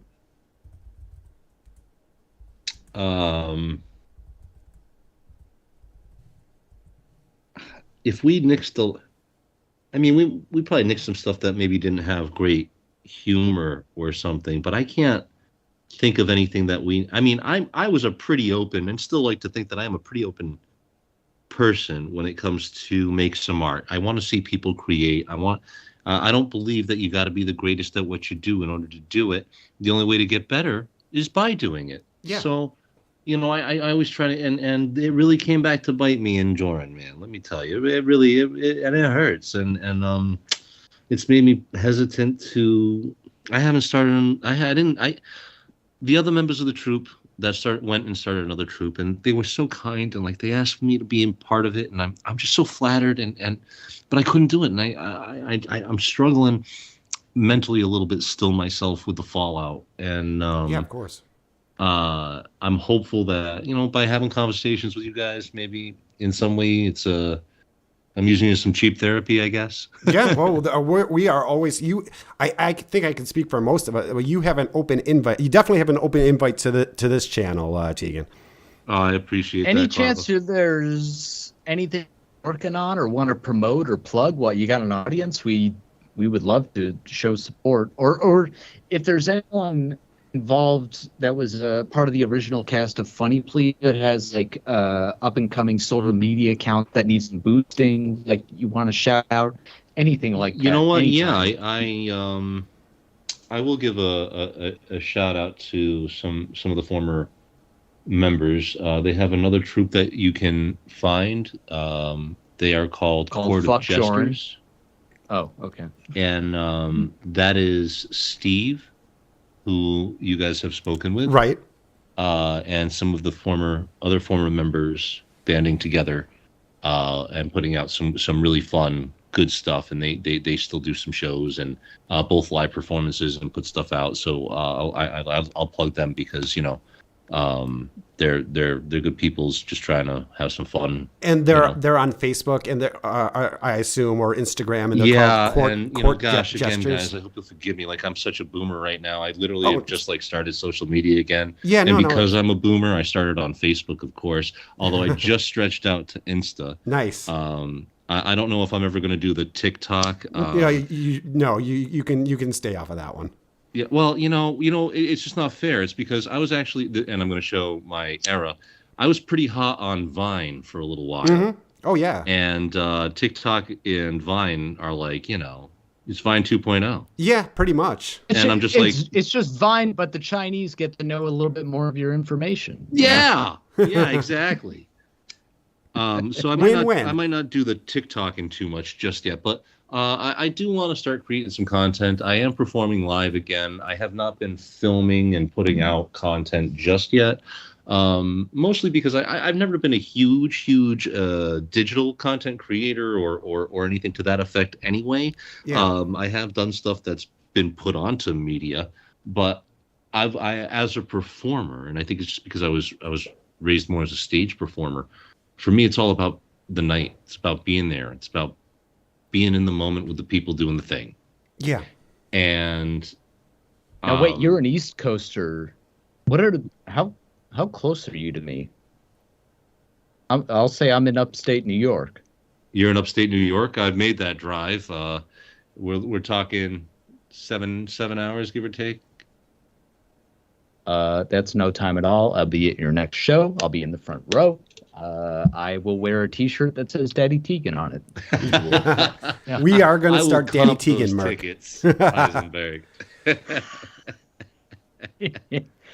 Anytime you want to roll through Rochester, Buffalo, Syracuse area, you wouldn't even have to leave the state. How far are you from the city? Right now, probably 4.5 hours. I did do a set of shows in New York last month. I was out on Long Island. I initially got booked for a club in Long Island called Governors, and it was supposed to be like one of my it was supposed to really be like launching my comeback, if you will, a little bit. But at the last moment, the venue decided to go in another direction, so they shifted my show, and I ended up doing I did some bar out on Long Island instead, or whatever. But I just did that show, and then I followed it up. I was in the city doing a show at a place called Bar None, which is a fantastic dive bar, great place to get blackout drunk. Nice. And on a dime in New York. Yeah, now you're talking. Now you're talking my language. Yeah, when I was a younger performer, I built my cult following because after my shows, I mean, I'd always be down to hang out with my audience. I don't care, man. Yeah, I appreciate you guys coming to see me, and I want to pay that back. How about we go grab some drinks afterwards, whatever. And I've taken entire like comedy club audiences to raves after the comedy club show, and like had some weird moments that are a lot of fun. Yeah. And it got to a point where like people would start coming to my shows, not even for my show, but for the after party. Yeah. Or like I have a couple of bits that I've used more than others in my career, like my opener, for example. And I always try and keep my show fresh. I always try and rotate material. I always try and write new material. But a couple of things are like mainstays of my set. Mm-hmm. And hearing the audience like finish some of my bits or something. That's awesome. Was weird. Like enthusiastically doing my bit. Like, I don't know. Heisenberg, you tried doing you did a excellent. Yeah, no, he tried being the operative word. No, he did an excellent Tegan. I could work on it. We could workshop it. Sadly, he did it on his Nokia flip phone, but he did do it. Well, that circles back actually to a real quick question. I want to know, what was the shit he talked about Steve and Derek about? What were the criticisms that Joran Comedy had for other comedians in his troupe? Yeah. To this day, I really kick myself because I took Joran's side over Steve's in a disagreement that they had, and I got some egg on my face for that. And I hope Steve accepts my apology, and I hope he knows that I messed up, man. I trusted the wrong person. Steve is a provocative thinker. It's one reason I love working with him. He's real funny. Before Steve started performing, I actually wanted to work with him because I was enlisting him to be a writer for us. He seemed incredibly charming. He is. Yeah. He is a special human, and I had a lot of fun working with him, and I regret how things ended between Steve and Funny Please, and it ended that way because I took Joran's side, and that's on me, and I feel bad about it, and it was. Was it not to? I'm not asking like exactly what it is. Well, was it something like? Was it something comedic? Was it something personal?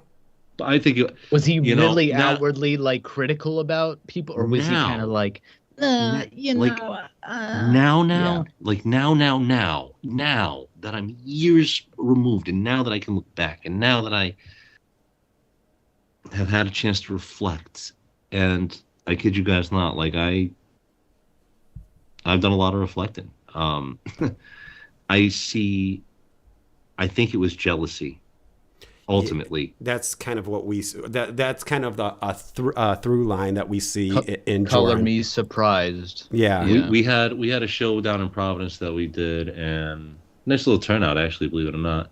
And after the show, again, I've always encouraged hanging out with the audience, man. Like I'm down. Like I'm not some, big celebrity or anything, You I are like to to us. be with my people. You know what I'm saying? you are. Yeah. Yeah, you are a celebrity to us.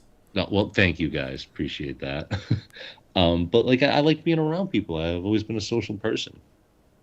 And we were hanging out with some people from the audience after one of our shows, and Steve ended up hooking up with this girl in the audience, and she was a pretty girl or whatever, and he ended up having a relationship with her and everything, and things. And I think that's an aspect, and of course Steve was a better writer, better performer, Better human being. His eyes are bluer. He's not a better guitarist, better musician. Oh my I see Joran as the Michael Scott trying to hit on the saleswoman for the entire day, and Jim is the one that takes the girl home that night, and he goes, "Oh, okay, yep, we'll hook up next time. You guys have fun." Yeah. All slightly less creepy, and he probably could have, So years made an impact.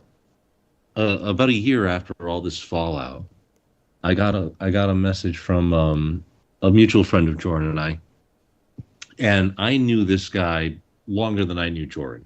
I didn't realize that he and Joran went back as far as they did until he reached out to me, and he sent me a rather powerful and long message letting me know that he had gone to high school with Joran. So he knew him in a way that I never would, right? Oh yeah.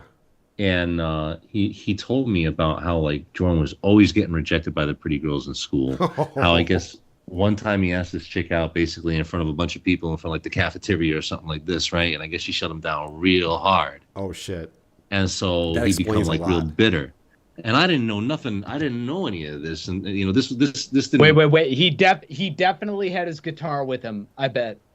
Oh But my he gosh. played her a song. And as I look back, it's like so obvious that this is just like some dude that's just so desperate to chase like whatever try to build his harem, right? Yes, Like, that's what he was that here. he That's what he was goes here into for. Any community that's accepting and does the surface level amount. If it's learning guitar, he's just going to learn the chords, right? He's Right, just gonna, the three chords that get him by. Right. Yeah. And if it's comedy, he's just gonna learn like a setup and a punchline, right? Right. And if it's, Yeah. The bare minimums. I would give you think what I would give anything to be able to with the eyes I see him with now, to be able to watch what he must have done in the burlesque community he was in before he Oh got my ingratiated God. into my community. Yeah. Like, I think my theory is that the fact that he was there was in his brain, like, I am around all these hot women, but in reality, he was in the corner on his iPod playing music for everybody and just kind of was there, very passively. I don't know. Oh, yeah. I don't see. Yeah, I'd love to imagine that all the burlesque performers were like, "Oh, thank God, Joran's here. Yes, finally we can get started and have." I don't think that happened. Something that was like that's still a bit of a tough pill for me to swallow. A little bit is like, and I get it. I was just too close to the bomb, man. Like I get it, but like it was really something surreal when I seen that Chris Hansen. Oh bit. yeah. The Wes's his thing on Chris Hansen about Joran. The video. Yes, Yeah. thank you. Credit to Wes, of course, and who has helped a lot, encouraging me to do this call with you guys tonight, and Yeah, I appreciate he put it together. Yeah, I really Be honest. appreciate. Has he told you to say "fuck clobbering time" at any point in the live stream? I'm sure he has. And you feel free to say it all you want, Tegan. No, I have not been instructed on anything to say to you guys today. Okay, all right. You're getting uncut, raw feedback from the Fallout Zone over here. I guess he's saving that for his channel. But yeah, you know, I as I look, I think that he just tries to hop into these communities and show that, oh, I can do this now blow me or whatever. Like, you know what I mean? Like, yeah. I don't know what his mindset is, but No, that's you basically, that's his mindset. You basically just covered it. Clobber, I think we're ready to roll into the audience questions pretty soon. Okay, wait. I wanted to ask. Okay, hold on, gentlemen. Before we're going to do audience questions, I'm definitely going to need beer. Give me one second. Yeah, no, please do. Oh, thank you, guys. I know everybody listening, go grab a refill. Yeah. I just fucking did. Hey, cheers to everybody. Happy July. Ain't no law with the claw. You know, I got 4 days till my birthday, and honestly, my birthday came early this year. I couldn't have asked for a better way to spend my July. Okay, and, all right, let's do it. Yeah. Okay, so I am going to attempt to play some of the. But before you do, my final question that I want to know, that probably has a boring answer, but I feel like there may be a chance it might be interesting. Is Joran a nose-blind, body-old, stank kind of guy, or is he a cologne shower type of guy? He does not have a like gross odor to him. Mm-hmm. Like, you don't smell him and like get repulsed or anything, but he also does not smell Incoming baby good. Danny Sorry. increased towel for energy by $3. I really like Roses that are red, aftershave. violets are blue. Oh, incoming. Heisenberg is hotter than who? Not Joran. Fuck you. Sorry, I should have warned you that was going to happen. Yeah, of course that was the one that you had to fucking play. Yeah. Joran, no, I didn't play it. It just came through right now. Yeah, Joran has been on the record saying that he's hotter than me. And I had to live with that. Because I know it's true. Yo, like, I don't know. The levels of like delusion.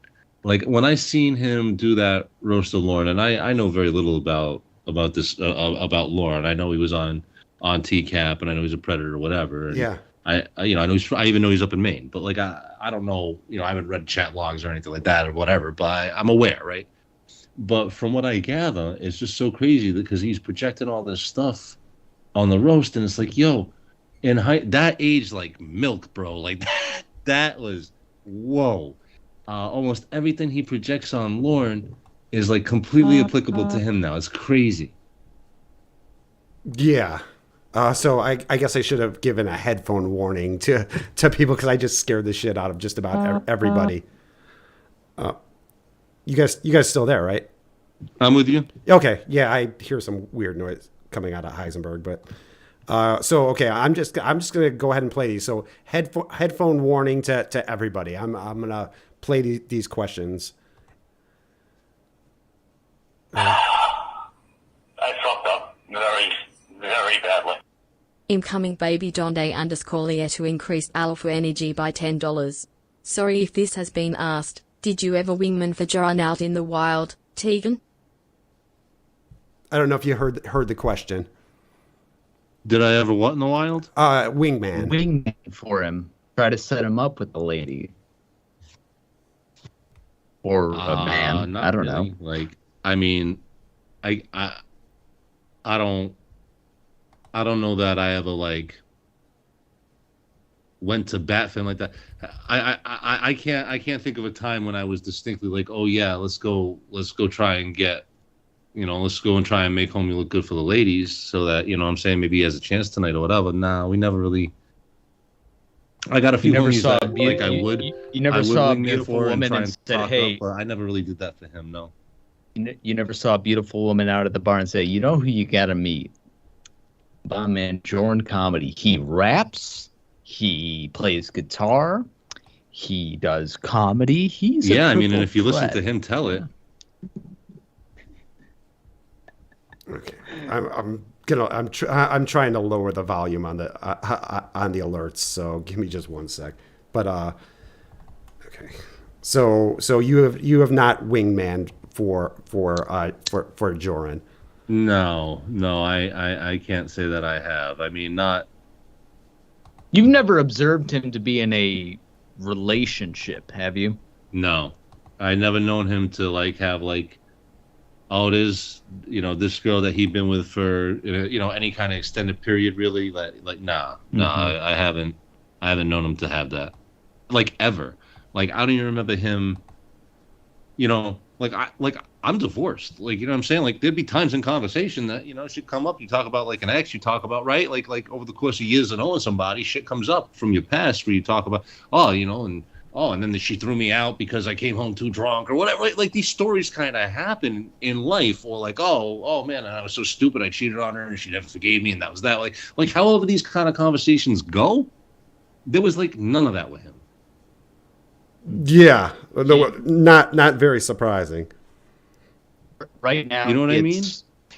It's 10 o'clock on a Sunday evening on the East Coast. What do you think Joran's doing right now, if you had to guess? I hope he's listening to me call him a piece of shit. We hope so too. You think he lingers? If I had to You think guess- he stalks the community? You think he prowls? I don't know.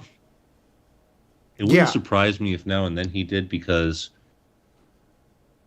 I don't have a lot out there because I'm not really seeking a ton of like attention right now. I already had that phase of my life. In addition to being a performer, I also had a brief business career. I worked out on Wall Street for a little while in my 20s, and I chased money and I chased fame, and I am proud of like. I got into a lot of things for the wrong reasons, even entertainment. Initially, I got into it for the wrong reasons. I got into it for the attention on me, and I got into it for, to be around, you got into it people. to meet bald 50-year-old men. I get it. Exactly, Yeah, exactly. That's what we're all motivated by.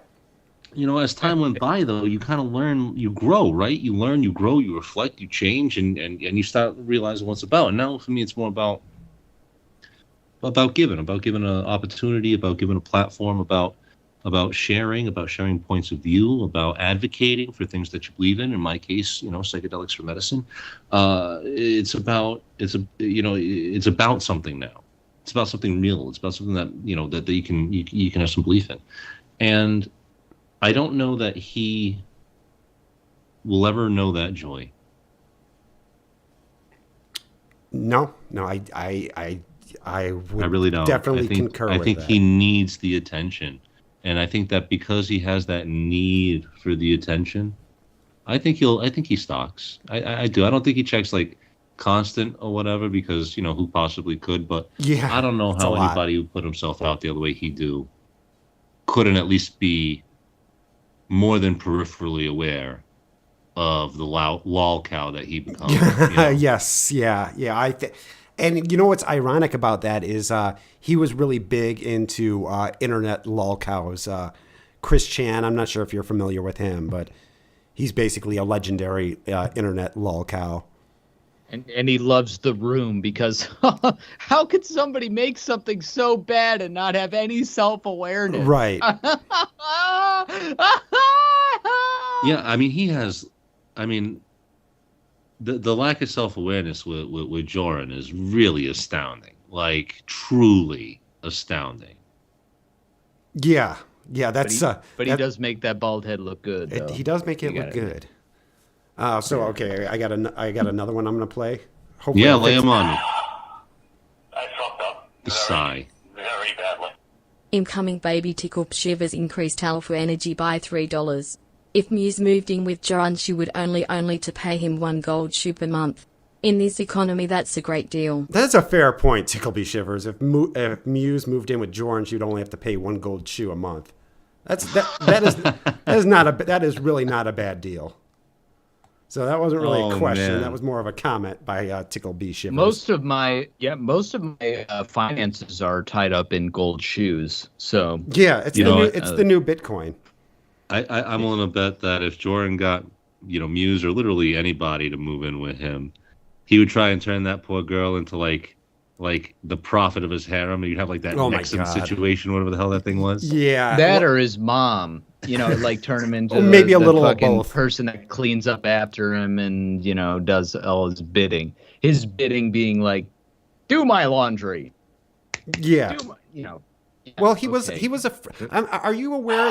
Oh, I fucked up very, very badly. The Incoming side baby kills me. gorilla spawn increased alpha energy by $3.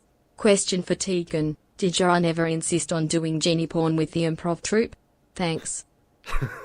so the question was, did Joran ever insist on doing genie porn with the improv group? No, I Did he think that ever was, say I it think that was like just a jokingly fantasy. and was like, haha, wouldn't that be funny if we did that, guys? Wouldn't it be funny if you guys dressed like genies and we got naked? Wouldn't that be funny?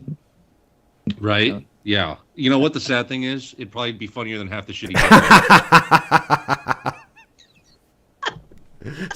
Joran accidentally is funny. So okay, I got another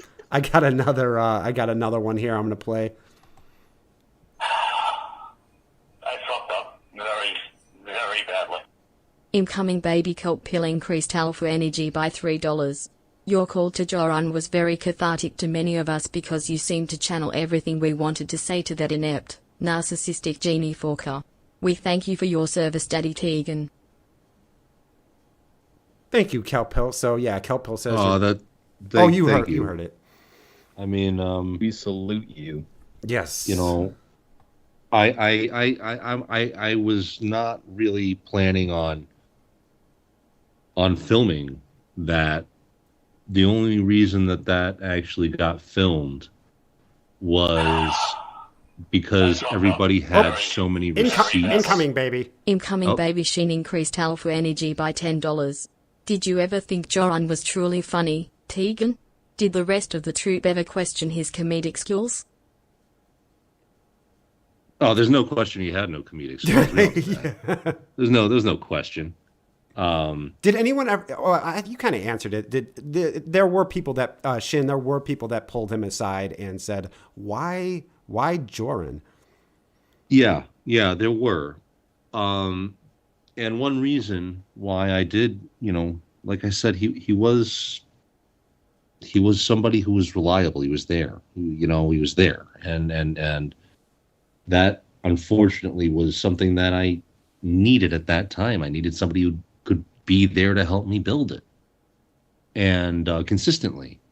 And he was there early, and he did show up. And even though he didn't have the talent level that I was hoping to work with per se, that was not something that I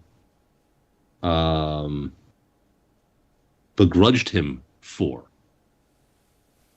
I at that point in my career, Hold on, baby. I had a reputation as somebody who was tough to work with. Incoming baby And, dinosaur by Hornado increased alpha showing that I energy could by work with $3. somebody, Thanks for it doing this, reflected good Tegan. on me as Question well. is, have you had to become less Wait, open hang on. and willing to mentor other comedians Okay. because of this experience? So you know what? It's so hard when you want to help someone and they let you down like this. I apologize, Tegan.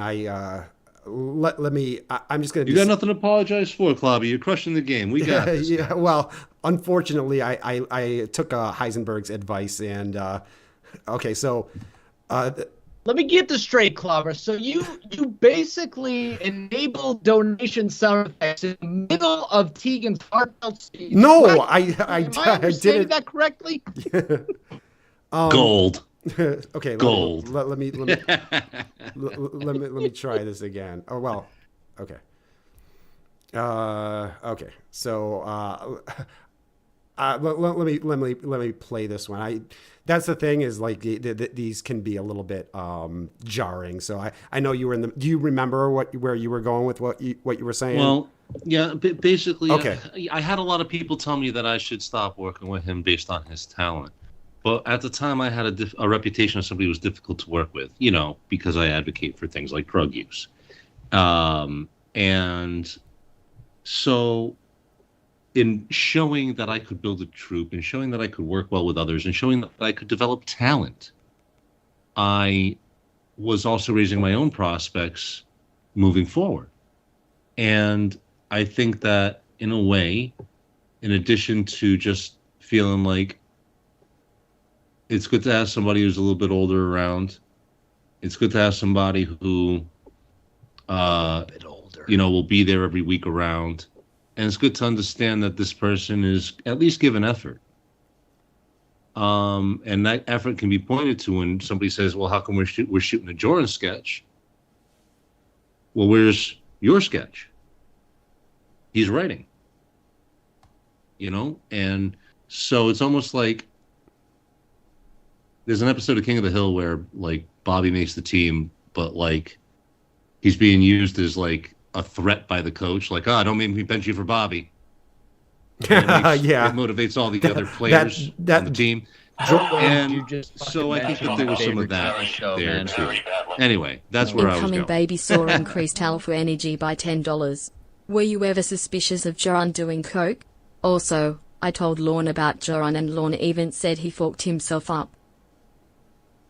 Okay, so let me go back. There were a couple questions that I want to go back to. Yeah, please, because I'm sorry, I've lost my place. Oh, that's okay. I kind of lost my place too. I forgot to ask you, Tegan. How are you? I'm doing pretty good, thank you, Heisenberg. And how about you, brother? I'm doing pretty swell myself. Okay, let me play Dinosaur Jornadoes. Here you go, Dinosaur. I fucked up very, very badly. Incoming baby dinosaur Hornado increased alpha energy by $3. Thanks for doing this, Tegan. Question is, have you had to become less open and willing to mentor other comedians because of this experience? It's so hard when you want to help someone and they let you down like this. Thank you. I mean, that's actually a really deep question. And yeah, I mean, I am less open, to be honest with you. I haven't done a group project like that since. I've definitely regressed a little bit, but also the timing. I mean, we also had, obviously the virus changed things also. So a lot of people weren't performing as much either. So I certainly wasn't the only performer during that time that didn't put out as much as hit the road as much as maybe I once did. But yeah, I'm definitely less open as a result of all this. But it's a shame. But I'm not less willing to mentor anyone. Like I take great joy in seeing people grow and thrive, and if I'm able to in any way be a contributor in that, then that's an awesome feeling. And I didn't always have that view on life. I used to be very egotistical and very selfish, and like I said, I've definitely I got some things that I am proud of in my past, no doubt. But I have been on a path of like a personal growth. I don't know, somewhere in my late 20s, it's like, all right, it's time for me to like be a better person. As Joran says, you got to start holding that mirror up, and it's just so funny because he really never did, like ever hold that mirror up. But I'm grateful because I did, and I still continue to grow and evolve, and I'm hoping I can find like an opportunity to roll back into my niche in a productive way. I've never been like the world's greatest comic or funniest comic, but I have been very blessed that I got my target audience, that I got my own little my own little cult following, I guess, for lack of a better term. Yeah. And I'm very grateful for each and every one of them. Like honestly, like this was not an easy thing to admit to myself, that I got to be like that. Like that I just trust somebody, that I was that blind. And it caused people to look at me a little bit different, I feel, and how much of that is in my own head, I don't really know. I don't know if they're actually looking at me different or if it just feels like they're looking at me different. And that really is what hurts. The fact that I even got to take that into account, but I'm still around. Like, I still want to work with people. I still want to do stuff. I still pick up shows now and then. I'm not pushing it like I used to. I'm not writing as prolifically as I was. Not that I was ever a prolific writer, but I'm just saying I'm writing less than I once did. But I do still write. I do still mess around. I still do shows now and then. I try and do 4 or 5 shows in New York City every year. I try and get down there a couple times a year. I try and get into Boston once or twice a year, and I try and do, Providence a couple times. But I'm no longer like looking to tour like I used to and shit like that. Yeah. And I don't know how much of that is just because of all this and how much of that is just my own personal growth. Like, I already had my fun, Yeah, and it's kind of different now. We're kind of in a different world now where after, COVID, a lot of it is, a lot of stuff kind of transitioned to online and kind of stayed there.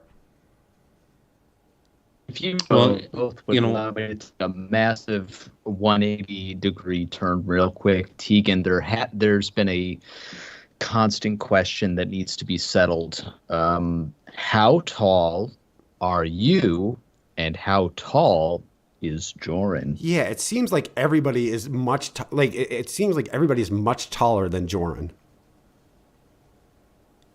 Yeah, I mean, I'm definitely taller than Joran, but I'm a pretty tall drink of water. I mean, I'm not NBA tall, but I'm like 6'2", 6'1", 6'2". Okay. Depends on. Yeah, I've seen you Indian wrestling. Yeah, I've seen your yeah, we have seen it.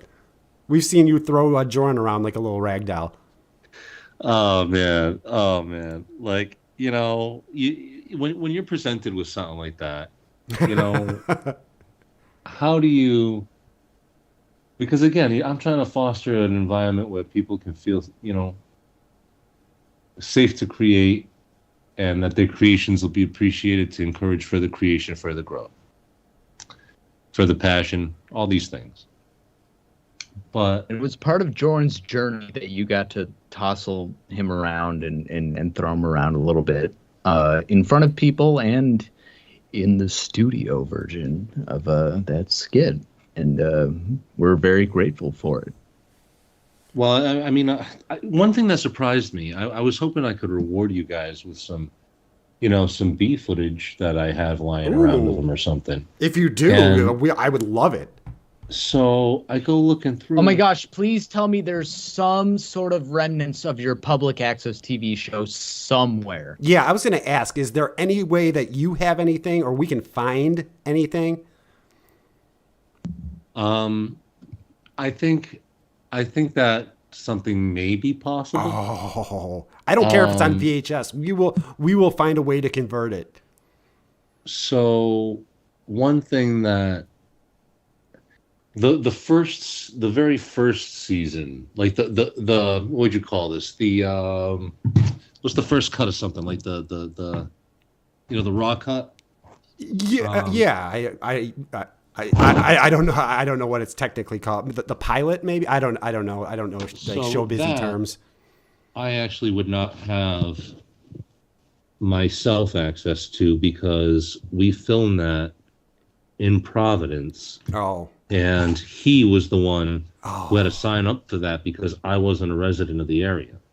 So we'll go call him right now. Do you think? Yeah, you right? think maybe I'm you sure could? He'd be thrilled. Yeah. You think? How do you think if you did call him right now? How do you think he would react? Like, would he pick up the hello? call? Yeah. Would he go hello? I don't know. I don't know if he'd even answer. I mean. Yeah, that's what I was curious about. When everything went down, dude, I mean, I'm talking about, like, my head was spinning. Like, it was, and still is, like, crazy to look back and think about. And I'm grateful, like I said, that at least we can find some kind of justice by dogging on them like this. Yeah. And I tell you, wow, like, some of the stuff that this community's made. I mean, I seen him as a cartoon. I seen him, like, as a robot. Some of the music videos and stuff. Right. Like, it took a while for me to be able to come around and be able to see it, see him as a wall cow and be able to, like, laugh at him. Mm-hmm.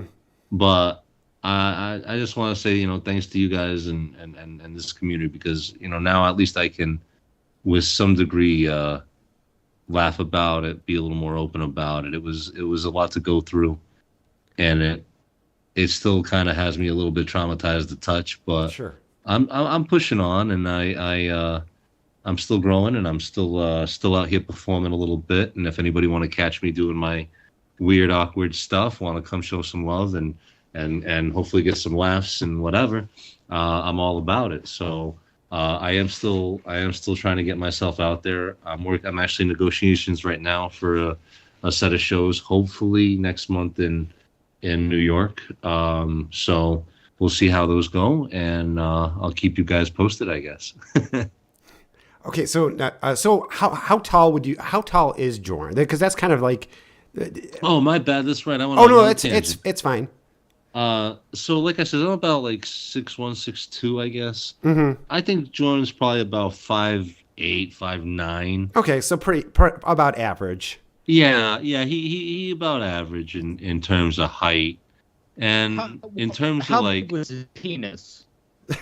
That's a little bit below average. Oh, wait, you've seen the dump. Never mind. You already know. Never mind. Unfortunately, I have seen the dump. That why? Like, But did you know what it was before you clicked on it? And yeah, I mean, I don't know if I know what it was after I clicked on it. I'll tell you this, Tegan. YouTube doesn't recognize it. I had it on my community tab for about a month, and I came out fine. The internet didn't even know it was a penis. Yeah, no, it really didn't. I played They're like oh, a that's second. a funky looking mushroom. I played it like a second. unlike Joran, Clobber came out fine.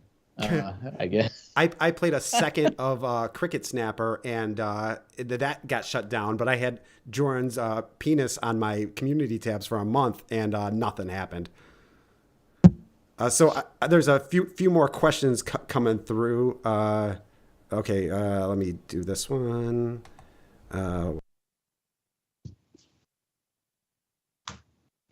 Let me hear that sigh, baby. Oh, listen, that sigh, like, let me tell you what, man, like, I did not know that I could be enraged by someone just getting air out of their body. When he dropped that, like, sigh on me, I just, in that call, I'm calling him a piece of shit, right? Like, a lot. And that's not on purpose. I didn't want to say anything that would threaten him, because Man, he did not just sigh. He very badly. Incoming baby Dick Hungwell increased alpha energy by $3. Hello Tegan, thanks for coming on to speak. Do you wish Joran the best in the future, and do you think he'll ever redeem himself in regards to your relationship? no, there's no. all right. There's no redemption arc. There's beef, man. There's no redemption arc. No. There's no. No, not for me. No. And I mean, I don't wish ill will in the terms of, like, I'm not trying to promote any kind of violence against him. I'm not trying to, nothing like that. But man, I hope he wakes up every single morning and stubs his toe. You know what I'm saying? I hope, like, he ruins every white shirt he ever wears. I hope, like, every time he orders a coffee, it's made wrong. I hope every inconvenience the universe can bestow upon this asshole falls upon him. But I can't condone, violence against him or anything like that, even if I might feel the urges to inflict it myself. But, I don't think that there's any redemption for him, because I don't think that there's anything real about him. I don't think that he knows how to care. I don't think he understands the hurt he's done, and I don't think that he ever is gonna get it. And in a lot of ways, it's just a lot of. I got anger, but honestly, I got a lot of sadness, and I ain't gonna throw no pity party for him though, or nothing. I let him get far enough on my pity for his talent, let alone anything that he rightfully put himself into. And what really pissed me off, even in addition to everything, is he went up there and he talking about getting help and everything like this. I guarantee he didn't follow through with that shit. I guarantee. We assumed that he never followed through. What do you think Joran has less of? Comedic talent or canine teeth? Comedic talent. Because I think the teeth actually exist. Like his real original teeth? Oh, I have no idea. I think he has his original teeth. Oh. Like I said, he's not like very badly. like he doesn't come Incoming across baby as like some snooches increased disgusting. for energy Although by the sharp $3. nasal Lexio Is are Joran fucking missing his gross. canine What? teeth? Does Incoming. he have falsies for them? They seem to missing from his face. Did you plan that, Clobber? To right away follow up with the canine teeth? In the photo, in the photo, the infamous photo of his face, of his O face, his canines are just not there. Like, I mean, I'll be honest, that wasn't something that like I ever really paid much attention to, really, I guess. That's what we said before. We were like, dude, if someone were to ask me like how much you pay attention to your friend's dental records, you'd be like, what? I don't know. Like now, like, if your unless friend you've was got like a missing real their two front obvious like teeth, gap yeah. or snaggle tooth or missing something up front that's like real blatant, and Yeah. I don't know that I noticed anything about that would have been so blatant that I was like, oh, you know what I mean? I mean, he was already looking like the way he does, so weird enough.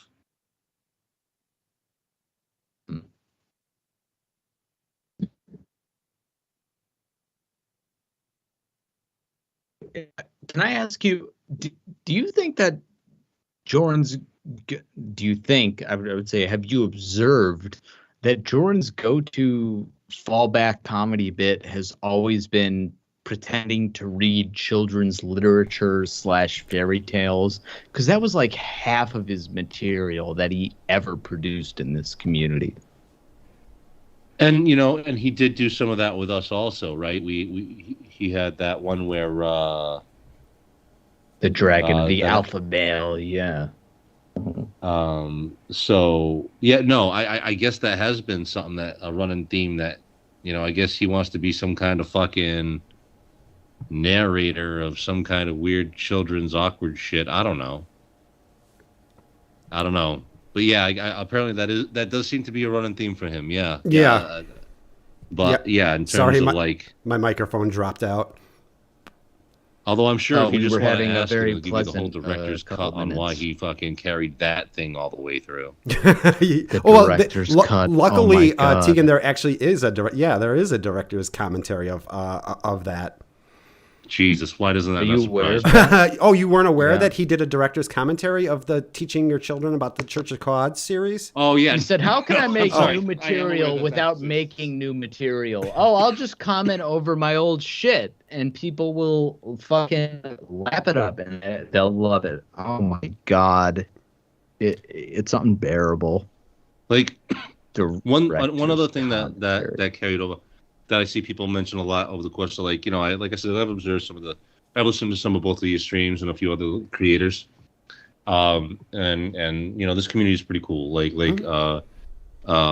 blows my mind that this has happened, that he becomes such a lol cow, that he becomes something that people from all over the country, all over the world can laugh All over the at. world, yeah. And I hope that aside from just the laughter, that I hope that you guys know how much you guys are really it took time for me to come around and understand a little bit better, and I'm still learning. Like, there's a lot of references I still don't get because I'm not right. Yeah, well, a lot of them are Lauren Armstrong references, and we wouldn't expect you to get those. but I'm aware, and I just wanted to, it's been a couple of years now, and I see that you guys are still expressing interest, and I see that you guys have had to kind of revise some of the older material, and just this, my way to say thank you, community. I was hoping to just come out here and give you a different perspective and kind of answer a few of the questions that I seen that people had, and if there's more in the chat that you got, lay them on me. I do. You still got me here. Okay. Yeah. So let me play. This is from Madam Kelp Hill. I fucked up. The deep sighs. Oh, Very God. badly. Incoming baby Kelp Hill increased alpha energy by $3. Let's do DMT and offer greetings to the mechanical elves. Yaha. Let's do DMT and offer greetings to the mechanical elves. Yeah. I'm in. Kelp Hill, Daddy Tegan is in on that. Yeah. Some humor aside, I love helping people who are looking to experience, have a psychedelic experience where they can, discover something about themselves, be it spiritually, psychically, emotionally. Dude, we gotta hook up after the call. I gotta hear more about what you're trying to help people, because absolutely, I am genuinely interested. Oh, see, now that alone makes it worth it for me. Like if the message starts spreading and we can help people out, that's very important to me, and that's really, having a message has helped me a lot in terms of just my life and my life experiences. But the jokes aside, Kelp Hill, I love helping people go on spirit journeys. I don't think of myself as a shaman or anything like that, but in terms of like a guide, like a trip guide, hell yeah, homies, I'm down. Let's do this. All right. Let's see. We got another one coming through. Let me play that. Let's see. I fucked up very, very badly. Incoming baby gorilla spawn increased alpha energy by $3. Question for Tegan. Are you familiar with the great Australian portrait artist and painter Joran comedy? Highly recommended. Yes, there is a fantastic geographer in across the pond, as they say, in Australia, who actually, we have two. We have Callie is here, and then Milena. I don't know. She recently just did a stream where she cosplayed as Joran. I am literally I did not see that, broadcasting but as we speak in a room that I have both Melina's Joran O painting on my wall and one of Callie's paintings on my wall as well. Yeah. Yeah. I am aware of Milena. I have seen some of her paint while she plays, and when I first, in fact, shout out to that, because that was one of the first streams that I saw related to this, that I started to see something get made out of it, I guess. Yeah. I don't know how to explain that. Yeah, something. Yeah, like art made out of Joran. And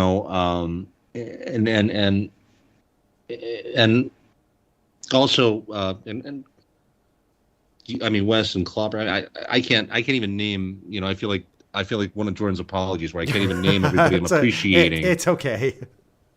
In this community, but I have seen so many some of the music that's even been made and stuff out of his. I mean, the creativity that I'm seeing out of this community has really been mind-blowing and therapeutic for me. So I shout out to you guys. Yeah, well, speaking of weird versions, and Another Kind of Mind is here, who has made three. Because I don't know if you're aware of this, Tegan, but Joran sort of infiltrated the YouTube music community, where that's where Another Kind of Mind knows him from. So Are you familiar with his Steer Music channel or Stefan Sings at the time?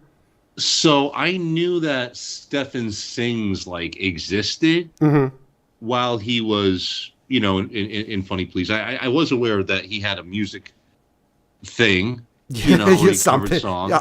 Yeah, he was there. He was on YouTube. Yeah, you know. So I did know that. I did not know that after the fallout that he did the Steer music and stuff. And that actually, like I said, I found out about that. I was doing an open mic just to beat up some material before I tried to take it on the road. And after that show, the producer of that show let me know that he was, you know, and let me tell you, the guy that told me about how he was just carrying on like nothing fucking happened is the nicest guy in the biz. Oh, like, no for kidding. real. This guy is just a peachy keen, awesome, A+ guy who runs a great mic. It's actually one of the longest running mics in the region, and the guy is aces. And I didn't know that his voice was capable of the level of disgust he threw that out at me with. Like, can you believe? And I was like, oh shit! Like, I'd never heard that tone. Yeah, from him, you know, and it's just like it's jaw dropping audacity that he could be that tone deaf. And how can you fuck everything up this bad? Dude? Yeah. Like, oh my god, spectacularly. Yeah. Well, I gotta say, the craziest thing is if he actually, even though Wes was, you know, in certain points of some of those calls trolling him. Well, Wes did say it wasn't gonna be a troll though. But in fairness he to Joran, actually did give like such good advice to this moron. Yeah, he did. Well, And mixed in with horrible advice. What you know what? Even if he took the horrible advice, Yeah, I know, right? Well, he did take some of the horrible advice. He did an apology like interview. yeah, you know what? But he didn't do the joke to start it and finish it. Right. That's where he went wrong. That's where he went. That's where. That's where the wrong for redemption Joran. would have been to Yes. answer the earlier question. He blew a shot. Yeah, he had it. he He just had to open and close with a joke. Yeah, Wes gave him all the tools. It was, it was up to Joran to actually implement them. Okay, let me get another question up here. This question is, how do you feel about it's actually a two-part question. How do you feel about the Daddy Tegan thing? And if the glasses that you wear like these sunglasses in the Portuguese festival? I would assume that you're familiar with that. I could actually play it. How about just that tell is us so about not the- necessary. the- Oh, okay, but you Portuguese festival. I gotta know. basically Okay, the wait, all right, question so- the question is, are those sunglasses prescription or are those just like sunglasses? Oh gosh, no. I think I mean I probably just grabbed whatever was nearby, Okay. trying to make something happen. You know, like you just pick something up and you try and do something with it, right? Yeah, Like, right. I got you. in defense of, okay, wait, hold on, before this airs. I'm wait a not minute. gonna air it if you don't want me to. I Oh no, won't. you can, but, Okay. but I gotta at least like lay something out about this. Okay. Okay. Oh geez, pardon me. I gotta hold on. I gotta hit this joint. Hold on. Okay. Ay, So- Dios mío. This is actually a very large festival. This festival is called the Feast of the Blessed Sacrament, and it's been running for well over 100 years. And it is the largest Portuguese festival in North America, and it's all kinds of records, like the most wine drunken over a 3-day period. There's all kinds of fun, weird shit that happens here. And it's a big deal out here where we're from. And it was an honor to be able to be on this bill. The headliner of the festival that year was a band called Tonic, and they were an Emmy Award-winning band. They had a run in the 90s. Is that why that guy's wearing a Tonic shirt? Like why he was Tonic and not like, because I couldn't figure out exactly what was going on with that guy. Yeah. There was another bit later, yes, but yeah, Okay. we'll try tying all that in. Yeah. Okay. Yeah. And so I got booked for this to do stand-up initially, solo. But that is a long time to fill as a comic at that type of venue. Sure. Oh, yeah. So I thought a lot of the, I thought I would try and highlight and showcase some of my friends and talents. So when I was running that show where I first met Joran, that he came and performed at, and I would get those 5 or 7 minutes out of, that crew that was doing those shows with me, that roster, I pulled together and let them know, hey guys, I got booked for a festival and it's going to be local and it's going to be a lot of fun. And I could go up there and just do my thing, but it's a long time to be up there for me. And with the amount of booze that this crowd takes in, if it goes south, it could go bad. Yeah, it would be, yeah, right, understood. So, not that I'm anticipating that. I'm very blessed. It's not like I've had a lot of moments in my career where I have bombed or whatever, but I just saw it as a really cool opportunity. So this was actually the birth of Funny Please, largely. And, I mean, I was so incredibly proud of the name, even. The joke was in the name. Yeah. And just in the fact that this existed, you know. James, who was singing, who is essentially the rapper, if you will, in this song, put together most of this. And again, this is at a Portuguese festival. And a lot of the members of the troupe have some Portuguese in them, Stefan included. What about you? Jordan included. What's that? Are you a Portuguese? Am I a Portuguese? I am part Portuguese. Okay. Yeah, I'm part Portuguese. So anyway, getting back to just the bit in particular, a little bit. Someone who's Portuguese, like a fairly derogatory term for them, is to call them a Portuguese. Oh, is it really? Oh shit. Calling them a Portuguese is kind of like, that's kind of disrespectful. You know what I'm saying? It's kind of like how you say, like, slight. Polak. Right, exactly, right. It's a derogatory term, really, if you will. Oh, most people don't necessarily care, and it can be a term of endearment as well, as all these words can be, right? Because language is so flexible. But in general, it can be said in a derogatory fashion. So the concept behind this was, I'm not a Portuguese. I'm a Port OG, as in, original gangster. Right. Whatever. Right. Okay. Yeah.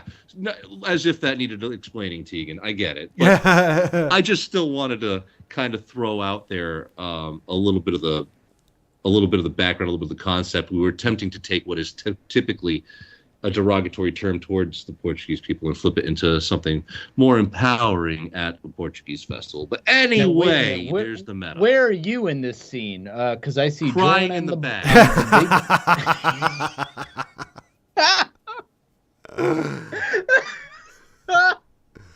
All right, so who is this gentleman in his underwear dancing on stage? Can I tell you guys that in my entire career, getting that guy on that stage in that Speedo might be the highlight of my whole career.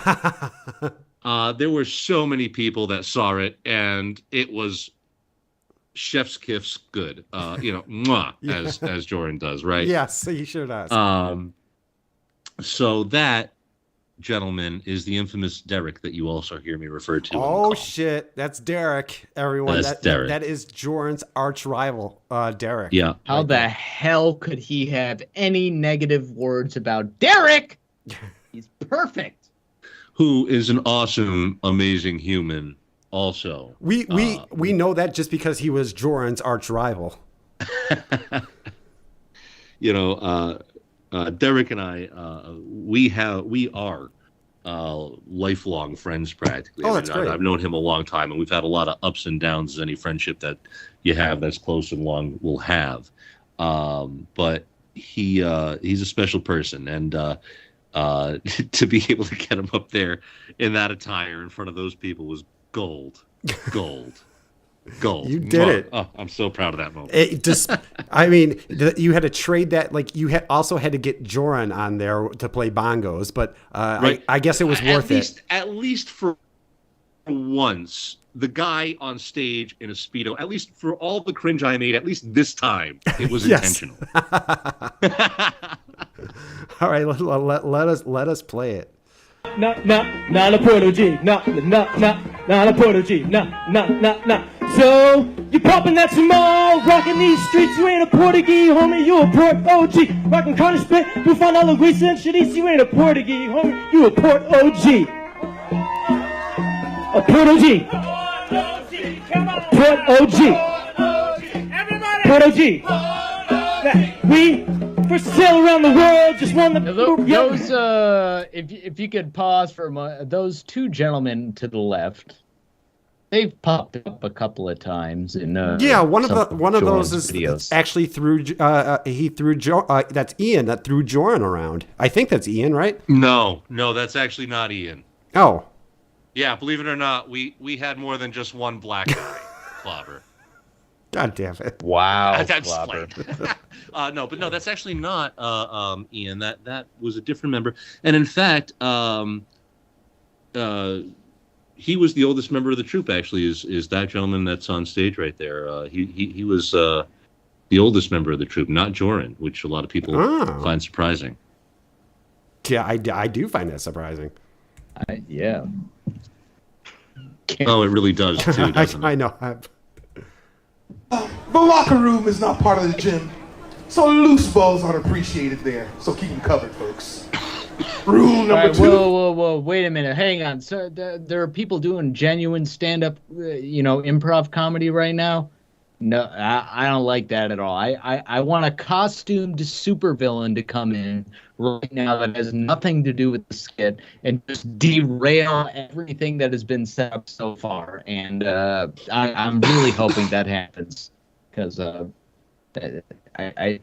just feel like that's the natural progression. Yeah. So, background on this sketch, I guess. And no, those This are is not my interview glasses. panel. I did just grab those to try and do something weird. The character, I initially created the character Todd Harris, actually. I don't play him in this sketch, but I actually invented that character. I was drunk at a Halloween party, and I found this like really long blonde wig and like this green cape and this, I don't know, like green little like the Ninja Turtles masks would wear, like the how they all have that different colored thing over their eyes, the cloth. So I threw all that together and I made this character Todd Harris, part-time superhero, full-time hair model, for this Halloween party, like just fucking around. And Kevin Mitchell ended up playing him in this sketch right here, and he's actually a very, very talented, incredibly talented dude who got shoehorned into helping us do this. And I'm super appreciative for everything that he's done for me over the years. I feel crazy looking back at this and seeing how many talented people there were and just how much cringe we made. It's almost remarkable. Well, this was the very first. You just founded it. That's true. That's So true. I mean, it did get worse, didn't it? yeah. Well, at least you can say no. It got better. If you look at my early streams, I haven't improved at all. You would think after like 4 years of doing this, I would get a little bit better, but I have not.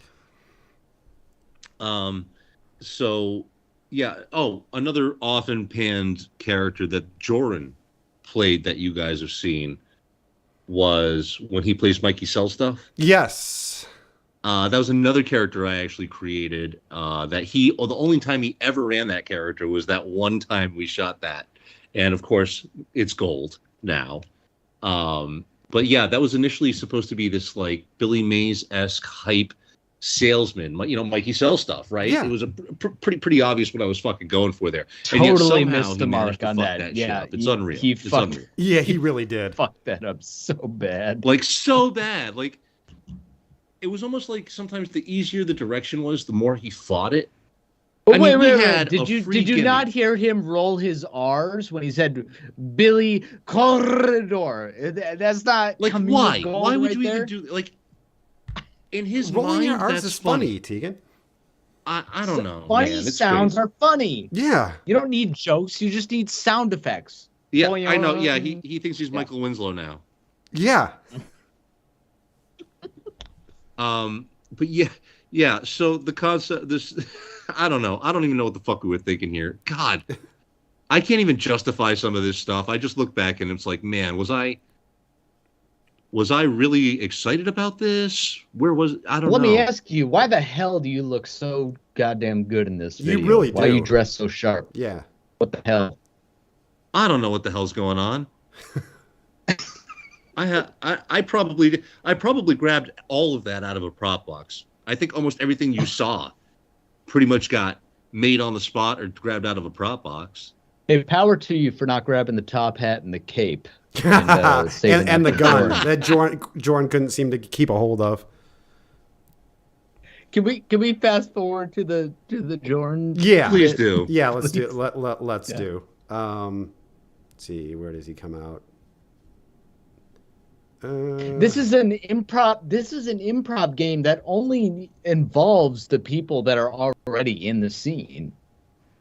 There's no need for Joran to come and barge his way into the scene.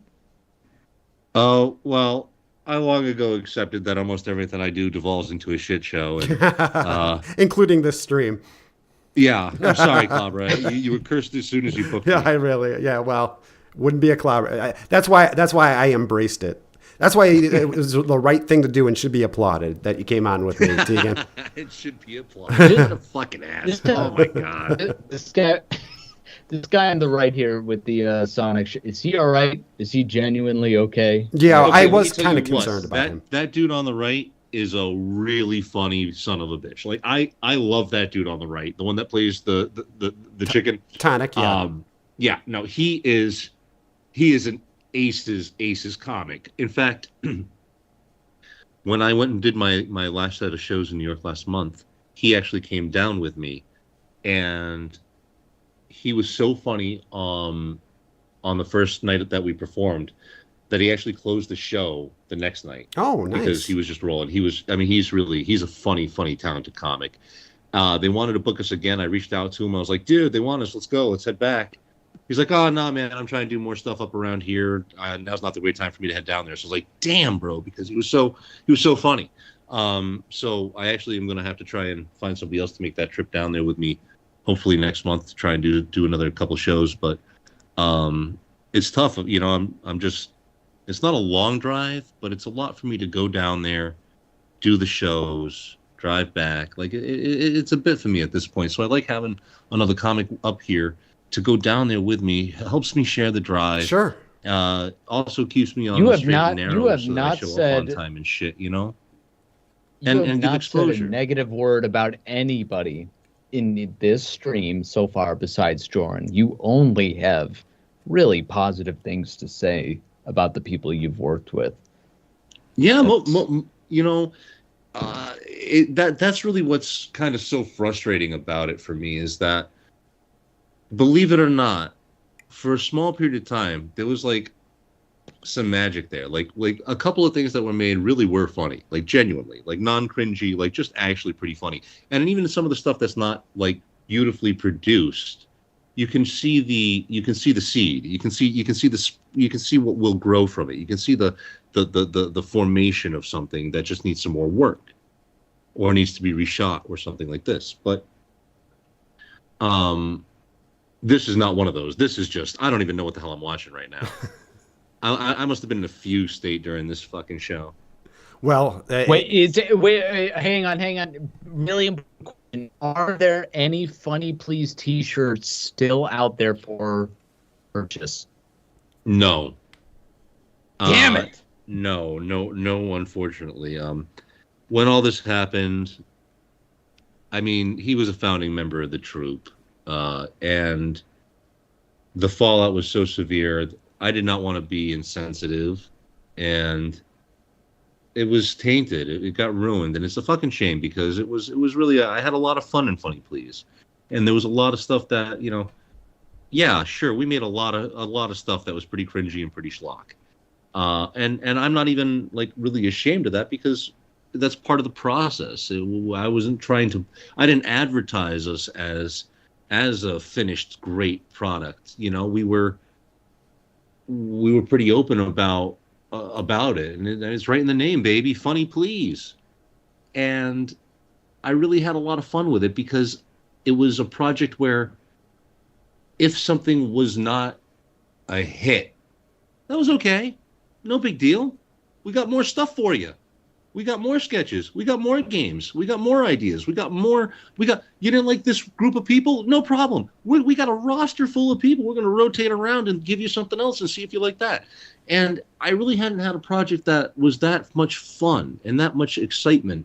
And I haven't been able to replace that in my life. And that's really what selfishly I yearn for. And I don't have that same outlet. I don't have that coping mechanism anymore. And that kind of is what is really bittersweet about this. But I know that it's easy to look at and just tear it apart, and rightfully so, especially stuff with Joran.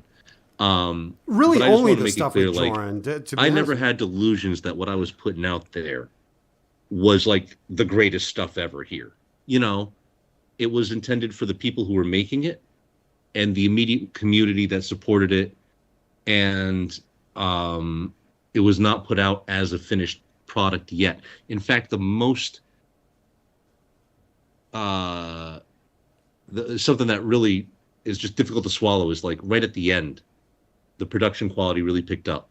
Oh, we were getting ready to shoot the second season of the television show, and the production quality really improved.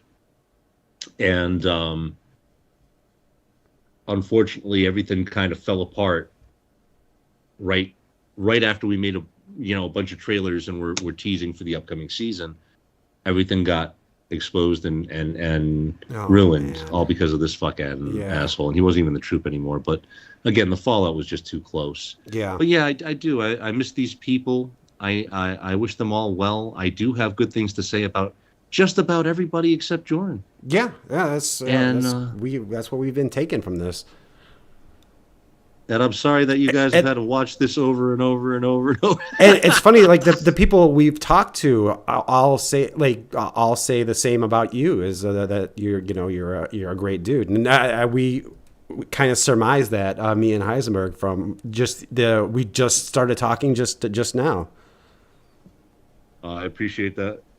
And I think that you guys really, like I said to you, you've really helped me heal. And I'm sure that I can't be the only person that, whether it's the Jorography or, the Lornography, right. Or you mentioned, Chris Chan, or whatever, however it is that you find the way to bring some kind of justice to these types of people seem to not get the long bids in prison. They don't seem to get the reform that some other types of criminals and some other types of people who have, mental disorder or whatever. These types of people seem to slip through the cracks. They don't seem to get the same kind of prison sentences, et cetera, that I feel would be warranted anyway. Mm-hmm. And, by doing this public shaming, I do think that there's a level of empowerment there that initially I did not really understand, that I've really come around to getting. And I just want to let you guys know how much I appreciate. And again, it's not just you, Clobber, or you, Heisenberg, although, like I said, I have enjoyed both of your streams. But there's got to be, several people in this community that contributed. And I'm sure I've caught a few that I can't even think of. I've tried jumping in a few. I've seen some people like singing some of his music and stuff, and like all kinds of crazy stuff. So I just want this community to know, like, I appreciate you guys. I think that this is something that he deserved. And so I start digging, because I'd like to reward you guys and give you something else to try and mock him on. So I start going through some B footage, And let me tell you what, I am like amazed. Amazed at how little we got of him. I got a lot of all of us like hanging out, doing this, doing that, whatever. But not a lot of it is he there. It's like he was always there. Don't get me wrong. He was a reliable dude for showing up. But it's like as soon as it was done, he was out. Like he wasn't really there to kick it. You know what I'm saying? Yeah. It was a job for him. Right. He was punching a clock, and then once the job was over, he was out the door. And I found some photos and stuff, but like a lot of it's all like group, you know. And I don't know. I don't want to like just put that out there without consenting to the people that are in it, you know. Yeah, you know of what I'm course. saying? And so I was a little disappointed in that regard, but I gotta say we did not really think this was even going to be possible until the second you joined the call today. Yeah, it seemed surreal, and I mean our appreciation for you and and God, everything you've been able to enlighten us about today is so appreciated, and we really respect it. And I hope we can collaborate sometime in the future, and we can make some funny stuff together. Maybe we can hang out. Maybe we can be friends. Yeah. Listen, you know what? It's not, especially as you making friends is not an easy experience for me necessarily, which is why I felt all the more betrayed by Joran, because I thought of him as a friend. Like I don't really. If I fucks with somebody, that's a friend to me. You know, I only have friends. If you know what I mean. Like if you're not my friend, I don't fuck with you. Like that is kind of how I'm at. And so, I really felt uber betrayed by that. But I can't let myself get so shut in that. And then that's not just me right now. Like I says, you know, I think a lot of people, because especially like, you know, COVID, etc., the lockdown and all that. I think all of us got like socially stunted a little bit. Yeah. So, you know, learning to like make friends again and like you know, go out I'm down. You got to take that leap of faith in people, and you gotta let's do it, Heisenberg. Let's hang out, man. I need friends. You're gonna regret that, Tegan. All right, so let's go. Let's play our boy Joran. Wait a minute now. Who do you think you are, sir? So was it his idea to come out at the, like, I assume that this is the end of this sketch. Yeah. Okay. So. Okay. Was this Todd Harris is going to save the day using one of his superpowers, fraction distraction. Right. Right. And then the villain gets beat up. I'm pretty sure that's a wrap. Okay. So yeah. So Joran was the kind of the centerpiece of this almost. Did he like? Can I be the 1%er? Or I don't know. Absolutely. So it did work like that. Like you guys kind of like doled out like your tonic, like your loosely scripted. Yeah. No, not at all. In fact, I think all of these characters were made by with the exception of Todd Harris, who I had created. Yeah. But all the other characters were created by the actors that performed them, I believe. Even Joran's. So even Joran, I believe that all the characters that are being performed were created, with the exception of Kevin as Todd Harris, by the actors. Okay. So Joran came up with the 1%er. You know what's great is that you are literally doing a director's commentary that is so genuinely interesting, which Joran thought people were going to eat up when he went and revisited his sketch that he uploaded a week prior. Right, his 100 subscriber special. Oh, well, it hurts me to watch this. I'm not going to lie. Like, especially this particular performance, because this was never meant to be filmed. This performance was meant to just be seen and over with, and that's that. Yeah. Who did film this? Here it is for eternity, so here we go. We're sorry. We have a knack for digging up stuff. The greatest supervillain the world has ever known. The 1%er. There goes the gun. Well, I've never heard of it. And the guy on the far right points to the gun, and Joran realizes he just fucked something up. At least it stayed on the stage, though, right? Oh man, could you imagine? Yeah, if it would have went to the third row. Like the audience member, hey, can you give my villain his gun back? Split them right in the forehead. They're bleeding out. Yeah. Oh my god. Joran kills one of the audience members with just sheer ineptness. Now that you have it stopped on this frame, I remember. So we got the backdrop falling down behind us. Yeah. One of our stagehands is behind there on a You mean on a those chair. sheets that are drying? Yeah, the sheets that are drying from the wash cycle behind you. Yeah. The sheets that are drying from the wash that are fallen, and he's trying to hold it up during the sketch. Oh man, everything about this is just awful. Where are you even from? Hayden Aram. Oh, I should have known.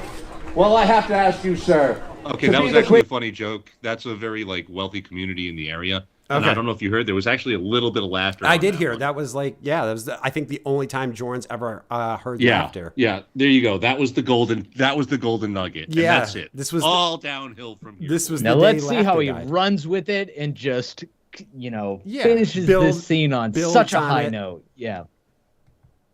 Greatest supervillain, you must have the greatest superpower. What is it?